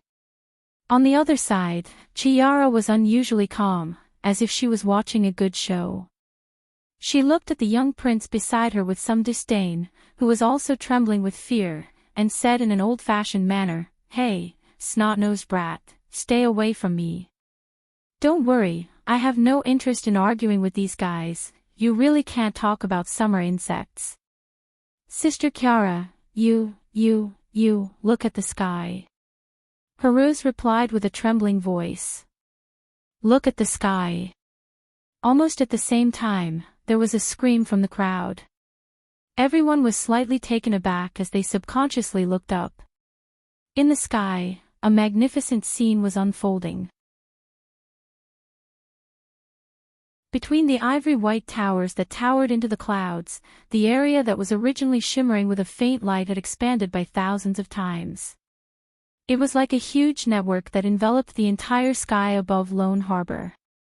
In the turbulent airspace, clusters of silver light flashed and disappeared, as though pairs of silver pupils were opening and closing their eyelids as they coldly stared at the insect-like crowd on the ground. What's that? All the crew's nobles were stunned by this spectacular scene. Although they did not understand what was in the sky, they vaguely guessed that all this might be related to the young Earl from Erewhon. But the port officials were much more understanding. Their faces kept changing, showing a look of horror and incomprehension. It's the anchor points, why are there so many of them? Finally, someone cried out. Are they crazy? The airport will collapse. These damn Erewhon country bumpkins, they don't know anything at all, this is nonsense. The fat man opened his mouth and then screamed hysterically. Hundreds of anchor points, this was like teleporting hundreds of battleships at the same time, but how could Erewhon have such a fleet? Obviously, it was impossible, at least he would never believe it. In his opinion, there was only one possibility, and that was those damn Erewhon people did not know anything at all, making such a low-level mistake under the circumstances of operational error. What the hell is that damn Volas doing? The fat man only felt that his colleague did not fulfill any of his duties of surveillance at all. He shouted as he cursed, "Quick, let's go up and stop them, or the port will be finished." A group of port officials seemed to come to their senses and rushed to the airport as if they had just woken up from a dream. But just as they lifted their feet, a low buzzing sound reverberated over the entire port. Then, the ground began to tremble slightly, and a series of cracking sounds spread from the depths of the ground, like the sound of glass breaking. The sound came from afar and approached, growing louder and louder. Then, with a crisp cracking sound, a half-meter-wide crack on the ground appeared in front of everyone's eyes. This crack extended from under the airport and pierced into the depths of the dock area, as if tearing the entire lone port apart. Everyone was stunned. With the appearance of this crack, more and more tiny cracks began to appear on the ground. The ground of the entire port almost instantly shattered into countless pieces, sinking like waves amidst the roaring sound. Damn it, those damn Erewhon scammers, we are all finished. The fat man's face was pale as he shouted with regret, "Look, this is the person you trusted." The fleeing nobles also panicked for a moment, and they all looked at Princess Magadol and her party in the middle of the crowd, and could not help but shout, "Your Highness." Magadol gently bit her lips and frowned, but she did not panic. She stared at the sky, and with one hand holding Dilfari, she said softly, "Everyone, don't panic, look at the sky." The nobles were slightly startled, and then they looked up. In the sky, Lord Volas held on to the railing of the bridge with a pale face, and stared at the scene that was happening in front of him. Beside him, Earl Alcorn and Earl Jean did not look any better. The three of them were so focused that they did not notice the adjutant of the port who was sobbing and complaining about the evil of Brando and the county. "Lord Volas, Lord Alcorn, those Erewhon scammers have cast too many anchor points, they must be crazy, the spatial magic circle of Lone Port cannot withstand such a huge shock, if this continues, the port will collapse. I can guarantee with my life that those damn Erewhon scammers do not have a fleet, they cannot summon so many ships." But the adjutant's words came to an abrupt end, because his mouth was wide open, and he had seen the most unbelievable scene in his life. In the sky not far from him, a small silver light spot grew bigger, like a rapidly expanding door of light, and when the silver light expanded to its limit, a long silver horn pierced out of it. As the person in charge of the port, he naturally recognized this thing. It was the bow mast of a ship. The mast was so long that he could estimate that behind the door of light was a huge ship, and it was at least a first-level battleship. No, even the flagship of the Empire, the Supreme Flame class, would not have such a long mast. This could only be a super battleship. But how did the Erewhon scammers have a super battleship? The white ivory tower vibrated slightly in the vibration of space, as if even the air around the tower was humming. The bow of the giant battleship slowly extended out from the light gate. First, it was the horizontal mast, then the silver goat horn sail that flashed with magic, and then the bow of the ship. When Wallace, Count Alphonse, and Count Jean saw the bow of the ship, they could not help but be slightly stunned. The half-body of the snake-like banshee shining with silver light was so familiar, and the three of them could not help but open their mouths slightly. In the entire continent of Wond, only one force would use such a bow. The holy statue of Mana. Mana was the goddess of Wond's magic network in the ancient legends of the Society of Sages. She was the weaver of fate of the previous generation, and her wise eyes symbolized knowledge and insight in ancient times. Her abstract eye image even became the symbol of an organization tens of thousands of years later. The Bugis painted it on the spire of the silver tower, on the cover of the Book of Knowledge, on the silver sail above the clouds, and on all the places where the silver wizard set foot. This was the Eye of Insight, the symbol of the Silver Alliance. At the same time, these descendants of the Society of Sages also had the blood of the goddess of magic flowing in their veins.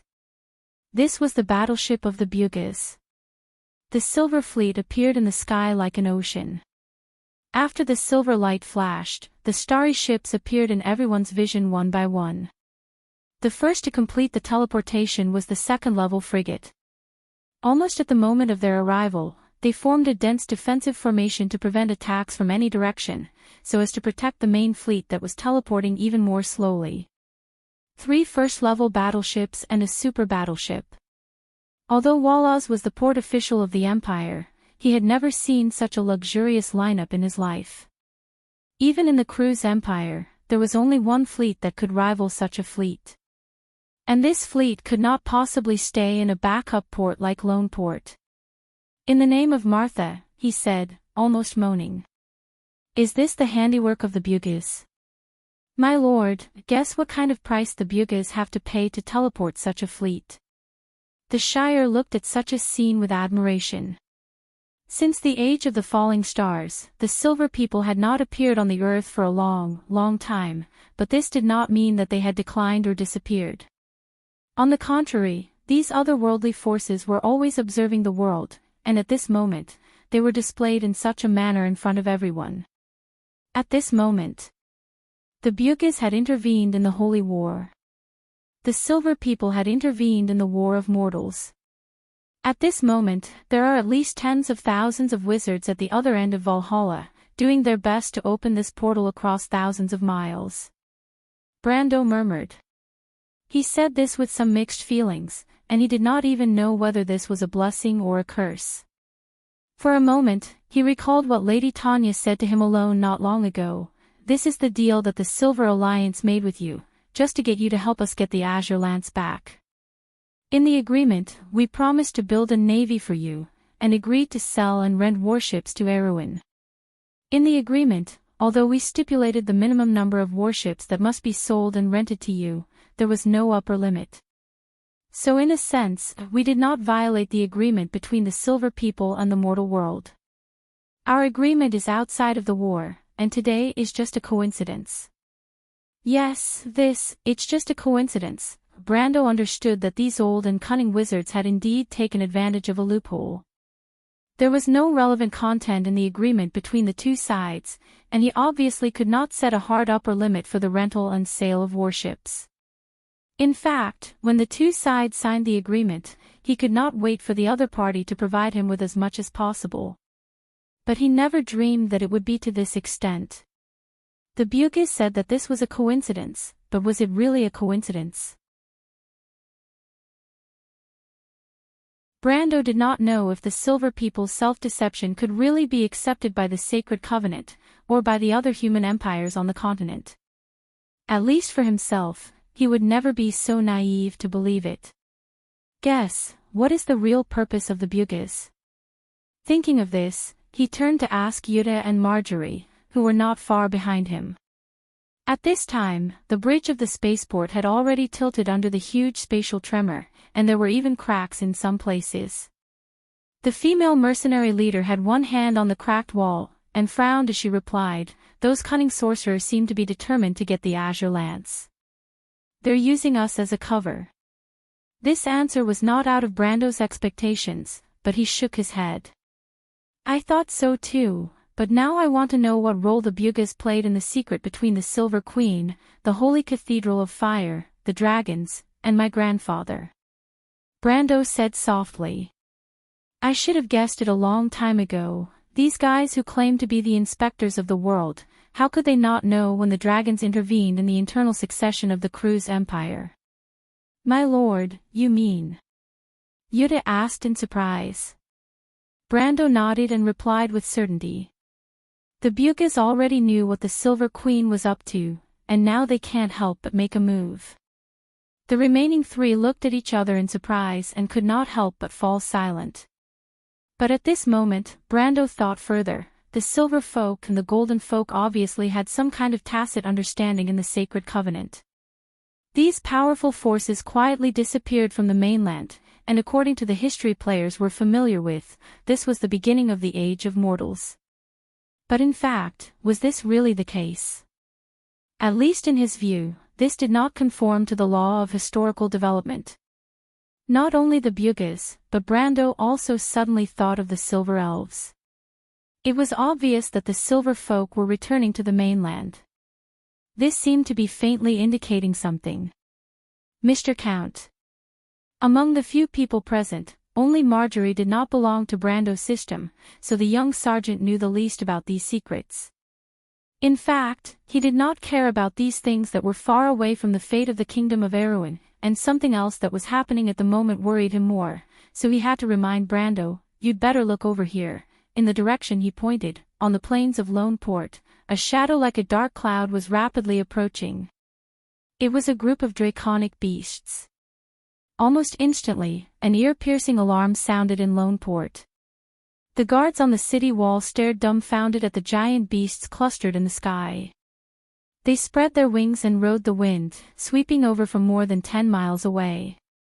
Although they were far from being able to enter the attack range, the strong smell of sulfur had almost filled the sky above the entire city. The army of Jorgendy Ridge had finally arrived at Lone Port. They came really quickly. The county stared at this scene and could not help but pout. "The Dragon Queen probably thinks that we have some connection with the Earth Sage and is very afraid of us." Brando quietly looked at the dark clouds in the sky and replied faintly. The calmness of the master and servant made Volas, who was not far away, anxious. He could not help but shout, "My lord, Mr. the County, the fleet's teleportation has not been completed yet. We can't let them get close to the port. Those frigates alone can't stop these draconic beasts." At this time, the harbor officer finally no longer doubted Brando's strength, but he was more worried that the young count would fail because of his impulsiveness. After all, the survival of the entire port was now tied to the sudden appearance of this fleet. "Don't worry."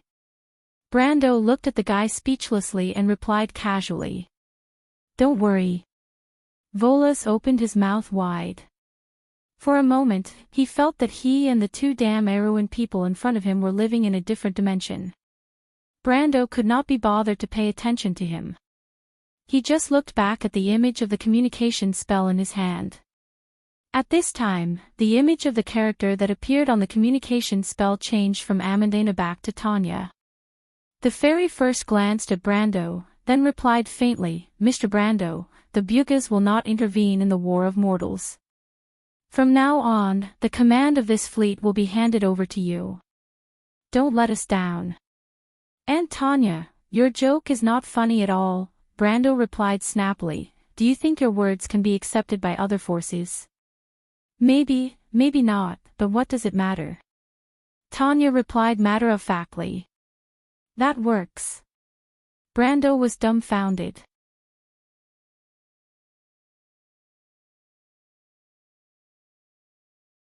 Chapter 972. On the continent of Vaunt, mortals might be able to witness countless bizarre things in their short lives, but to the garrison of Lone Harbor, be it in the past or the future, they probably wouldn't be able to forget what they saw after noon that day.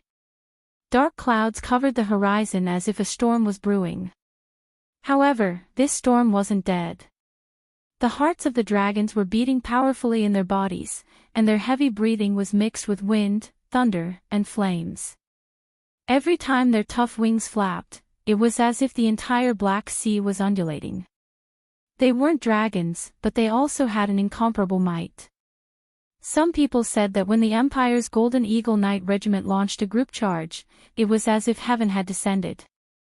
It was impassioned and inspiring, but at the same time, it made their enemies tremble. But at this moment, when the dragons launched their attack, the human cavalry was like a drop in the ocean in front of them. Any spirit they had would disappear without a trace. On the city wall of Lone Harbor, the soldiers on every tower were trying their best to sound the alarm, as if they would collapse to the ground in fright if they didn't do so. The sound of the alarm rang through the sky. On the city wall, the officers of the harbor garrison looked at the scene in front of them. Their mouths were dry and weak. The last time the dragons attacked, they rushed into the harbor from above the clouds and burned all the ships before leaving. It was far from being as terrifying as today. Everyone knew that these monsters were coming straight for them. The entire Lone Harbor would be reduced to ashes under their flames. At this moment, the sky above the harbor seemed to be divided into two distinct sides. One side was clear and bright, and half of the sky was flashing with white light.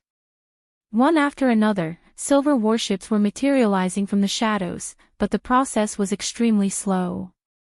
On the other side, the sky was dark red, and the high temperature and flames created by the flight of the dragon seemed to have burned through the clouds, setting the entire sky ablaze. The air was filled with a nauseating, pungent smell of sulfur that stimulated human sense of smell and taste. And when the two completely different scenes in the sky merged, a bright crack appeared in the middle. It was like a spatial rift, but in fact, it was just an optical illusion caused by the color difference. This bright belt of light was slowly approaching the entire harbor, heralding the arrival of the final judgment in everyone's hearts. The group of dragon beasts was moving faster than expected. In the blink of an eye, the black dots on the horizon had doubled in size. After a while, even the scales on their wings could be seen clearly. Their deep-set eyes, expressionless eyes, and their eerie white teeth were even more frightening. Before the fiery clouds swept over the city wall, the defenders of Lone Harbor had already lost their will. They fled down the city wall in droves, and no one stopped them. At this moment, everyone's heart was filled with despair. The small number of human forces was nothing in front of this mighty force. The dragons didn't even need to attack. As long as they flew over the city wall, they would be reduced to ashes. Although there were still people who didn't escape, it wasn't because they still had the courage in their hearts. It was because they knew that no one could escape. The harbor had now turned into a cage that imprisoned life. Vasily watched the despair of the entire Imperial army from above, but he didn't despise the cowardice of his colleagues. In the face of absolute power, all courage was pale and meaningless. At this moment, no matter what they did, it would be useless. The tower was rumbling and shaking, and the bricks that were used to build it were falling apart and rolling to the ground.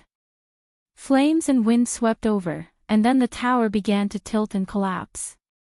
Vasily lost his balance and fell heavily to the ground. He watched the cracks on the wall appear one after another as if it was a silent mockery of the weakness of human beings. He couldn't help but put down the rope in his hand that was connected to the bronze bell above his head. His hands were stained with blood, but he didn't care. In his field of vision was a sea of fire. Then, one after another, behemoths flapped their wings and flew out of the sea of fire. That was the dragons. The city wall of Lone Port didn't play any role in restraining them, and even the effect of delaying them for a little bit was minimal. The dragons swept directly across the plains outside the city wall, spread their wings and flew over the city wall, turning the place they passed into a sea of fire. Their target was very clear. It was the Silver Fleet that was teleporting in midair. In midair, although Brando's wizard apprentices had already cast anchor points, the teleportation was far from complete. The first to arrive were the corvettes that consumed the least amount of magic power. These two or even single-masted ships shaped like willow leaves sailed directly out of the berth as soon as they arrived at Lone Port. Their hulls were long and narrow, but they had large triangular sails made of wind sails. Therefore, they were fast and flexible and could quickly form a hemispherical defensive circle in midair. At this time, the nobles and officials of crews on the bridge had seen clearly that the people standing on the deck of these corvettes were not bugas, but black-haired or brown-haired humans, Erewhon people in naval uniforms. These Erewhon people on the deck controlled the sailing ships in an orderly manner, manipulating the sail ropes or giving orders. Knights in heavy silver armor with spears nearly 3 meters long had already lined up on both sides of the ship, ready to deal with the enemy landing from the air. They had seen the armor on the knights before, and it was exactly the same as the armor worn by the young count's guards. Could this really be a fleet of Erewhon people? Count Alcorn and his retainers on the bridge were so shocked that they were speechless. However, Brando knew that this was the navy that the bugas had trained for him according to the agreement, a navy that belonged to Valhalla. It could be seen that Amandina and Her Royal Highness worked well together, and the efficiency of the bugas was also very high. This fleet had exceeded his expectations, but as a real army, this navy still had not seen blood and fire, like a blade that had not been sharpened. But today, he did not expect that on the day his navy was formed into an army, it would usher in a real battle. It was like the necessary experience of a sword being unsheathed, but as an opening statement, the following battle might be a little too tragic.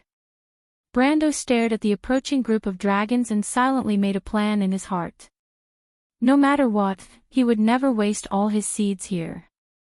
This was the prototype of Valhalla's future navy, and a good start was too important for a unit that needed history to settle down. As a former player, he was also very familiar with how the major guilds trained their own navies. At this moment, the captains on the frigates were saluting Taboo with flag signals, waiting for the Lord to give orders. Brando nodded to them. What they needed to do now was to stop the dragons at all costs. This was the mission of these light frigates that arrived on the battlefield first. In fact, this was the value of these light frigates: fast, flexible, able to complete the teleportation in the shortest time, and with a certain amount of firepower, enough to protect the entire fleet during the entire teleportation process. Although the current situation was a little extreme, it also vividly demonstrated the duties of the frigates in the floating fleet. Brando's signal was passed down one flag after another, and these light frigates began to fan their sails with all their might. Although the appearance of the floating frigates was not much different from the traditional sailing frigates, in fact, they did not rely on the wind as their power source. The huge wind sails were woven with wind silk that was more precious than gold. This special material could collect the wind element in the air and use it as the power source of the frigates. When they were fully fanned, it was equivalent to dozens of high-grade wizards injecting magic into the magic power device. This magic power would enter the core of the frigates and push the frigates forward.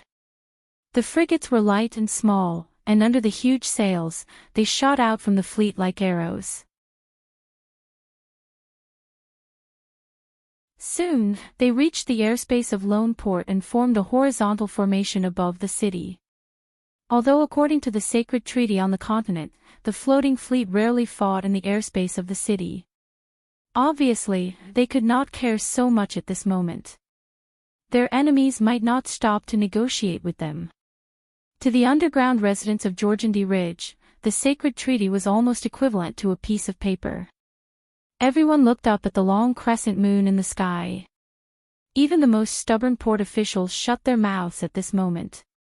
Before death, even the most arrogant people put away their prejudice. The harbor square was completely silent. Whether it was the nobles, port officials, or even the commoners, whether it was Kurlutz, Halloween, or anyone from other places, including the mountain people, and even a few foreign adventurers, all of them shut their mouths. Everyone understood that their survival was closely linked to this thin line of defense. Half of the city had been turned into a sea of fire. The fat man who was the most talkative finally realized this point. Those fierce dragons would never let them go just because they were nobles. In their eyes, they were no different from the burning stones and wood. They had to face the same dilemma as Earl Alcorn had experienced before. The preferential treatment for nobles in Woan during the war seemed to have disappeared with the invasion of these underground monsters. The nobles regarded war as glory, but now they had to face the struggle of life and death. Barbarism used blood and fire to strip away the false gentleness of the nobles, leaving only the naked primitive law. Everyone's face was pale, and they felt a chill from the bottom of their hearts.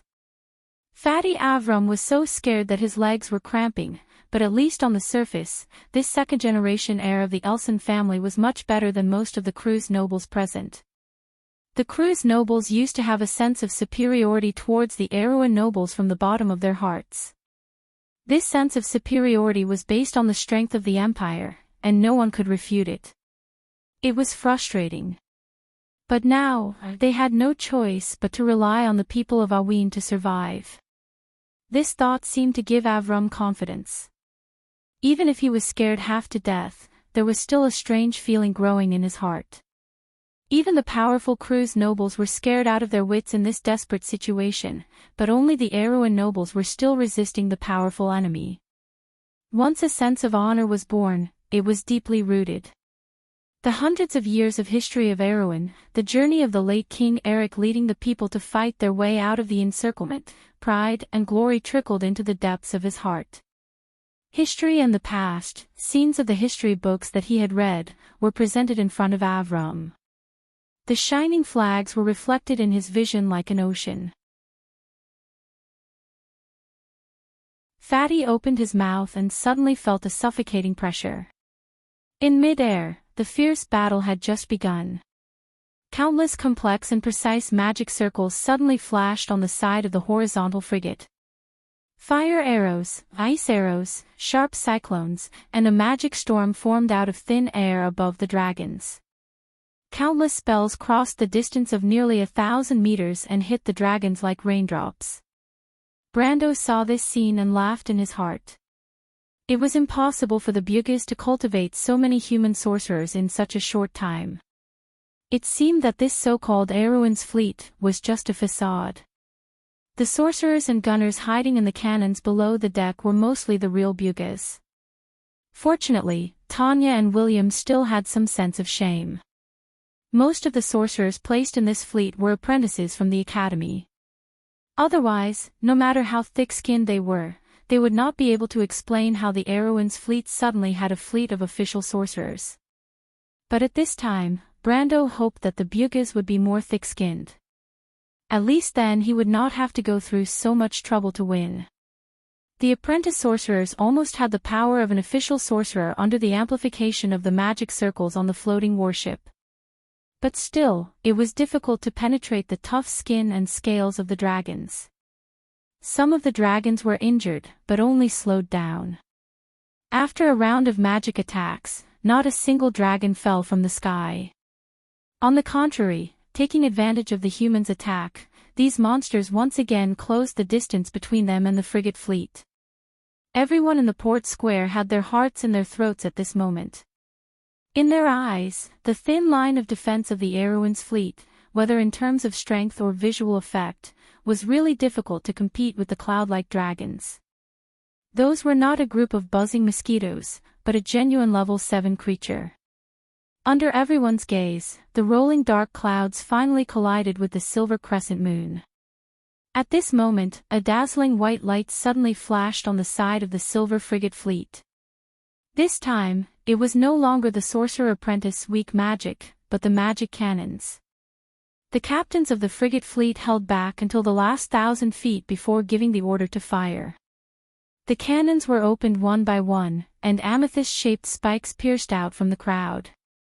The sorcerers began to inject magic, and in less than 3 to 4 breaths, the entire fleet side let out a deafening roar. That was the roar of the side firing at full power. Streaks of white light pillars pierced into the dragons like sharp blades. This time, these creatures from the underground of Jorgandi Ridge were not so lucky. In an instant, their wings or bodies were pierced directly, and they fell from the sky with a sorrowful howl, sprinkling a filthy rain of blood. The strangulation in mid-air lasted for a full 10 breaths, and the continuous rain of light almost converged into a large net. In the captain's room, beside every Erewhon captain, there was a Buga man in a silver military uniform with a bushy beard squinting his eyes to observe the scene outside the window. The terrifying magic was as weak as a firework in the eyes of these people, and the dragons that were hit by the firework were similar to mosquitoes in their eyes. After watching for a while, they said faintly, "It's still a little too early." In Buga, even if it's the weakest fleet, the commanders can still hold back until the last 500 feet before firing. For the firepower of a frigate, this is the most effective range of damage. Hearing this, the Erewhon captains could not help but blush. After training for nearly 4 months, they did not expect to make a fool of themselves in the first battle. But the Buga instructor then shook his head. But according to Buga tradition, you who have studied for 4 months are at most equivalent to the intermediate students of the Naval Academy. Based on the results of the students, this is considered a good answer. You have excellent talent, and I hope you can become the best navy in the mortal world. Hearing this, the faces of the captains finally looked better, and then there was some longing. The best navy in the mortal world has always belonged to the Empire, the Wind Elves, and the Fanzon. When did it become Erewhon's turn? But now, such an opportunity was in front of them, and it did not seem so far away. And all of this was created by the man who brought miracles to Erewhon, and in fact, even this fleet itself was a miracle. This was a fleet that belonged to the ancient kingdom, and on this fleet, there were not only young people from Tonajol, but Tonajol could not gather so many outstanding talents. In fact, a large part of them were gathered by Princess Griffin from all the provinces of the kingdom. Regardless of background, everyone had the same opportunity to stand here and witness or even personally participate in the birth of this fleet. For these young people, the miracle created by Brando's own hands, the ancient glory of the kingdom of Erewhon, had long been closely linked to them, and they breathed the same fate as them, sharing the same glory and glory. And at this moment, facing the surging tide of draconic beasts, what they felt was not fear, but the warlike genes that surged from the depths of their blood. They would fight side by side with the legendary Bugas, and no matter the final result, just today's war alone, they would be recorded in the annals of history together with Erewhon. The Bugas instructor knocked on the glass of the porthole to call the hot-blooded young captains out of their fantasy. He was very familiar with this scene. The young students participating in the first battle was always hot-blooded, but they would soon integrate into the Buga's sense of discipline from their bones. What the fleet needed was precise operations, not a hot-blooded knight's charge. But it felt good to be young again. He stroked his beard and pointed to the advancing draconic beasts outside the porthole and said, "Don't be happy too early. This level of attack is nothing to a level 7 creature, and the bloody battle is still behind. As the captain of the frigate, you must hold this line of defense until the entire fleet arrives, and then launch a counterattack." The young captain nodded solemnly, but it was at this time that he was slightly startled. "What's wrong?" The Buga's instructor noticed his student's abnormality. "The Lord wants us to retreat." "Retreat?"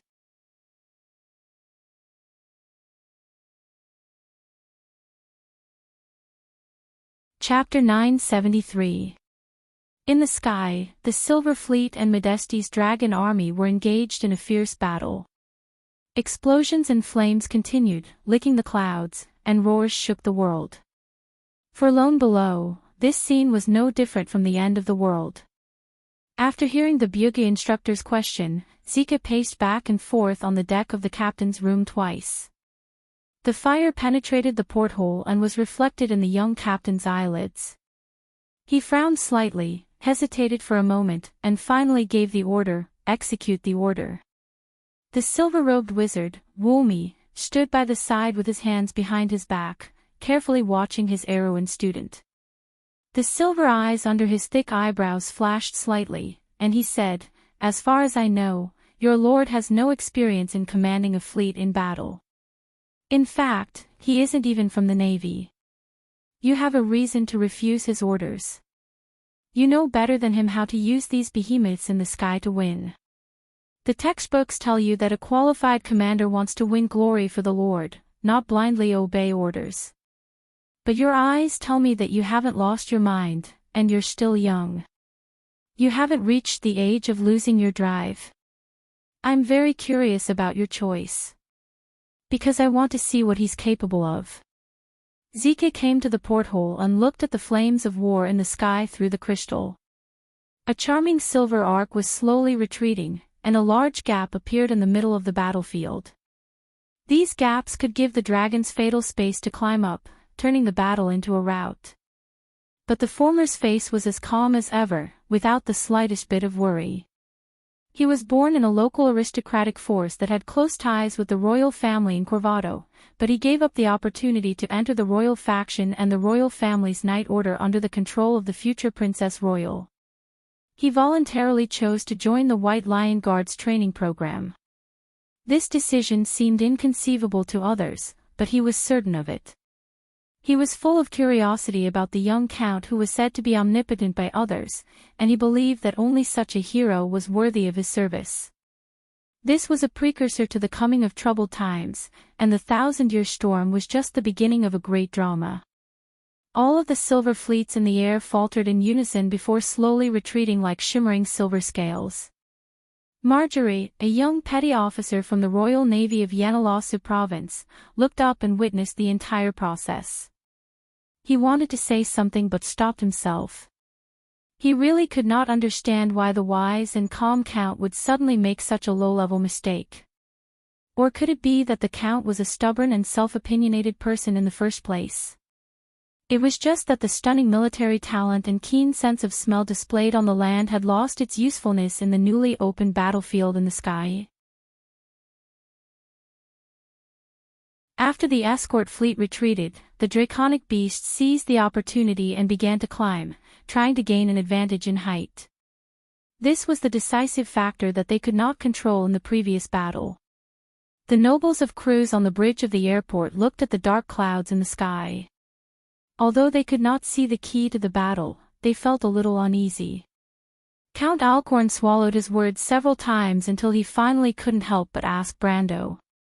A flame descended from the sky and landed beside the ladder. Marjorie also shut his mouth at the same time. The flames separated from the middle, and a beautiful warhorse wrapped in pale flames walked out. The vigorous female knight on the horse took off her helmet, and her long hair fluttered like flowing fire. It was the head of the Valkyries, Brunhilde. "Master." Brunhilde stared at Brando with her golden pupils, her voice was calm and low. "I'll leave the rest to you," Brando said in a deep voice. In the previous battle, he had never used the Valkyrie guards as his trump card, but this time, in order to protect Tanagel's new navy, he had to use it. Besides, compared to the reappearance of the silver fleet of the Bughas, the rebirth of the legendary Valkyries was nothing. "This is our duty, master.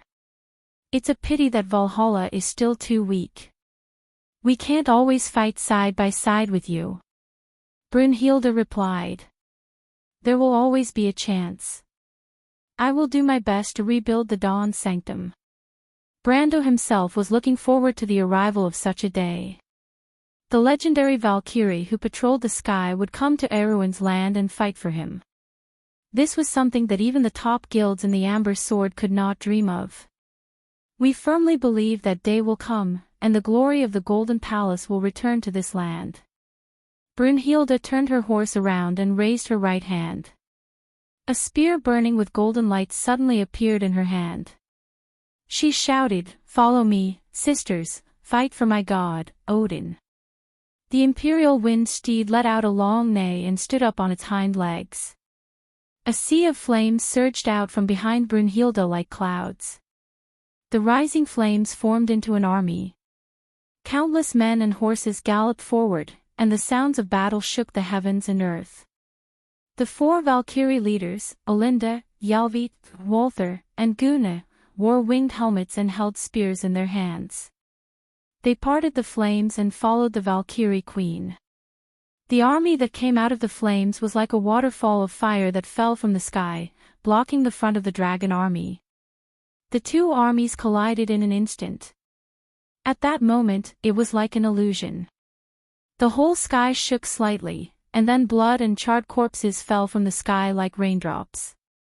The cries of the dragon army filled the sky. The result of the battle in an instant was even better than the previous volleys of the escort fleet. This scene gave Brando a huge shock. He did not expect the legendary Tier 9 creatures to be so terrifying. Although he expected Brunhilde and the others to be able to suppress the dragon army, he did not expect them to be able to stop the dragon army by themselves. However, as soon as Brunhilde and her flame army appeared, the situation was immediately reversed. In an instant, Brando understood that this was the special ability of the Valkyrie Queen, the final battle. It turned out to be a summoning ability, and it was a rare ability to summon multiple units. Although he did not know how long it could last, just this part of the power was enough to make the Valkyrie one of the top troops on the continent. An army of one, the two fire clouds intertwined in mid-air. Just like Brando, everyone who witnessed this scene was nailed to the ground as if they were possessed. Although Alcorn had expected that the female knight who appeared from the flames was not an ordinary person, he did not expect her to be so extraordinary. He had personally experienced the horror of the dragon army, and now he had seen the power of the Valkyrie with his own eyes. This was a knight who rode a chariot of thunder and fire, patrolling the sky. Alcorn could not help but sweat profusely. How dare he make an enemy out of someone who controlled such an army? This was simply, "You're courting death." Eugenie looked at everything in front of her in a daze, muttering to herself in her heart. She finally understood the source of Brando's confidence. With such power, even the Empire could not do anything to him.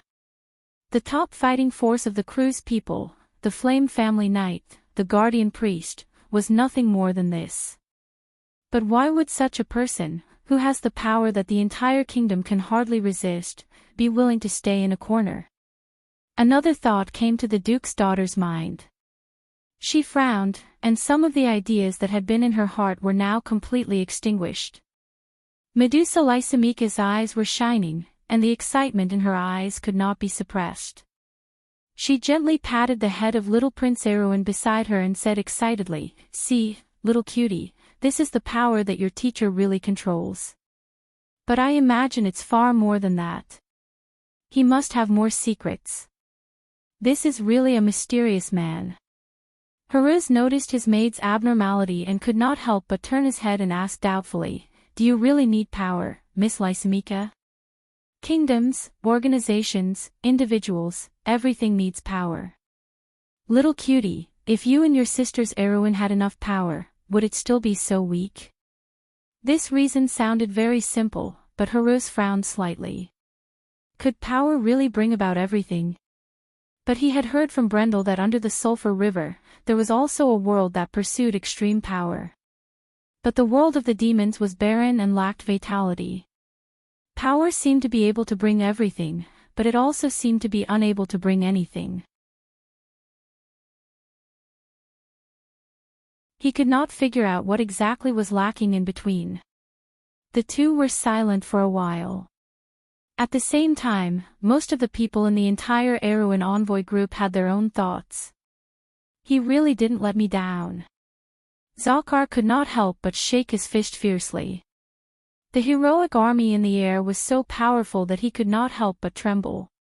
The royal faction, the royal family Knight Order, and his companion's superficiality and short-sightedness were simply laughable in the face of such power. This was no longer a power that Erwin could control and restrain. Such power could only belong to a powerful empire. The dream and glory of the Erwin people since the time of the late King Eric seemed to be right in front of them. Valkyrie, Valmy could not help but mutter to himself again, Valkyrie. The silver-robed wizard seemed to have lost his extraordinary calmness as a silver descendant. The time that spanned tens of thousands of years seemed to reappear in front of his eyes. Even the age of gold and silver had not yet come to the earth. Babel's tower stood tall in the clouds, and the earth was full of rich and lush scenes. Gods and men coexisted together, the age before chaos. That is the queen of the Valkyrie, Brunhilde. Thunder and fire above the clouds. Martha above. Who is he? How did he gain the loyalty and favor of the queen of the Valkyrie, Mr. Valmy? He is our liege, Zakar said proudly. He waved his hand vigorously. Reinforcements are in place. It's time to fight back. Reinforcements have arrived. The Bugis super warship, the Akhenaten, was gradually materializing from a shadow. The sacred statue of Mana shone brightly under the sun. On the towering battleship, the silver sails were like clouds. On one side of the giant ship, the first-level battleship, the Silver of Magic, the first-level battleship, the Devourer of Winter Wolves, and the first-level battleship, the Light of Wisdom, had fully materialized and were advancing side by side. Flags rose from each of the warships, repeating the same meaning: reinforcements have arrived. Begin the counterattack. The Silver Fleet began to turn slowly. Brilliant magical flashes flashed again and again. For the first time, the firepower density of the Erwin fleet exceeded the fireball rain of the dragons. Various colors of light crisscrossed in midair. Finally, the flying beast army of Jorgandi Ridge couldn't hold on any longer. Their formation was in a mess, and they lost the momentum to attack. A long howl came from the plains as the dragon beasts began to turn around as though they had been pardoned. They densely crossed the dilapidated city walls of Lone Harbor and flew away like a howling gust of wind. Everyone on the battlefield was stunned by this sudden scene. Even most of the crew's people on the ground and in the port could not believe that they had really won.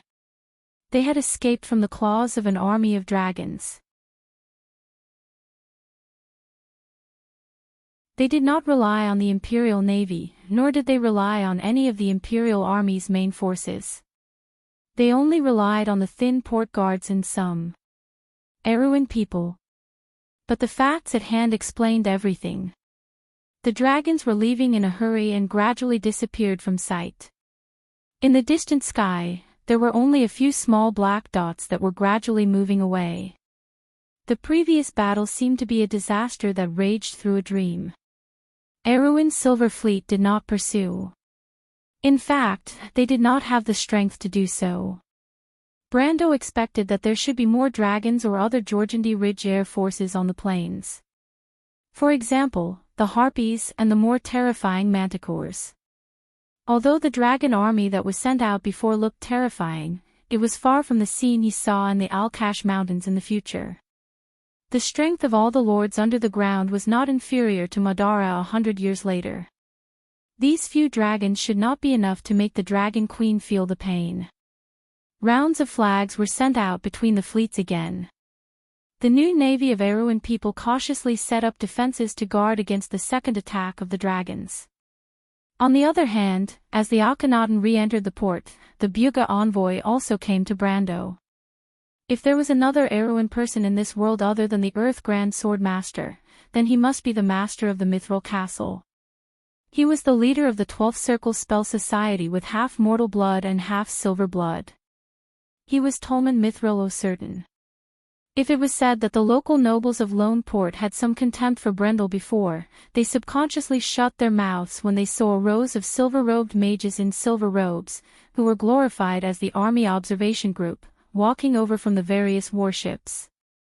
Just like the inherent pride of the people of the Empire, the silver descendants did not need a reason to be arrogant in front of the mortals. The superiority of the Cruz people was not worth mentioning in front of these ancient people who had experienced the War of the Holy Saints. Even for most of the silver descendants, the Flame King Gretel was their peer. The war-torn era was their youth. They had fought side by side with the heroes of mankind. But on the White Tower, such an experience was not worth mentioning at all. So the Empire was even less worth mentioning. Tolman was from the youngest generation of the Buga people, but his status was extremely high. Coupled with the fact that he was half-human, he appeared to be older and more serious than many of the silver-robed mages who had lived longer. However, in front of Brendel, he always maintained the image of a hermit scholar in the Grimoires forest. He smiled at Brando and said, "Tanya knew that you would definitely come to denounce them, so she pushed this old man out. Does she think that because it's you, I won't cause trouble for them?" Brando replied in annoyance, "I don't expect you to clean up this mess, but Lord Tolman, you have to at least tell me what you Buga people want." After saying this, Brando stared at the old man dressed as a scholar in front of him, as if he was afraid to miss any detail of his expression. You're tuning in to the LoveLore Library YouTube channel. We're so grateful for your support, and don't forget to subscribe to join us on this incredible journey through captivating stories.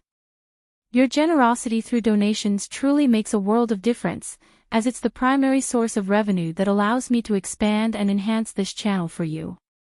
Thank you from the bottom of my heart for being a part of this adventure.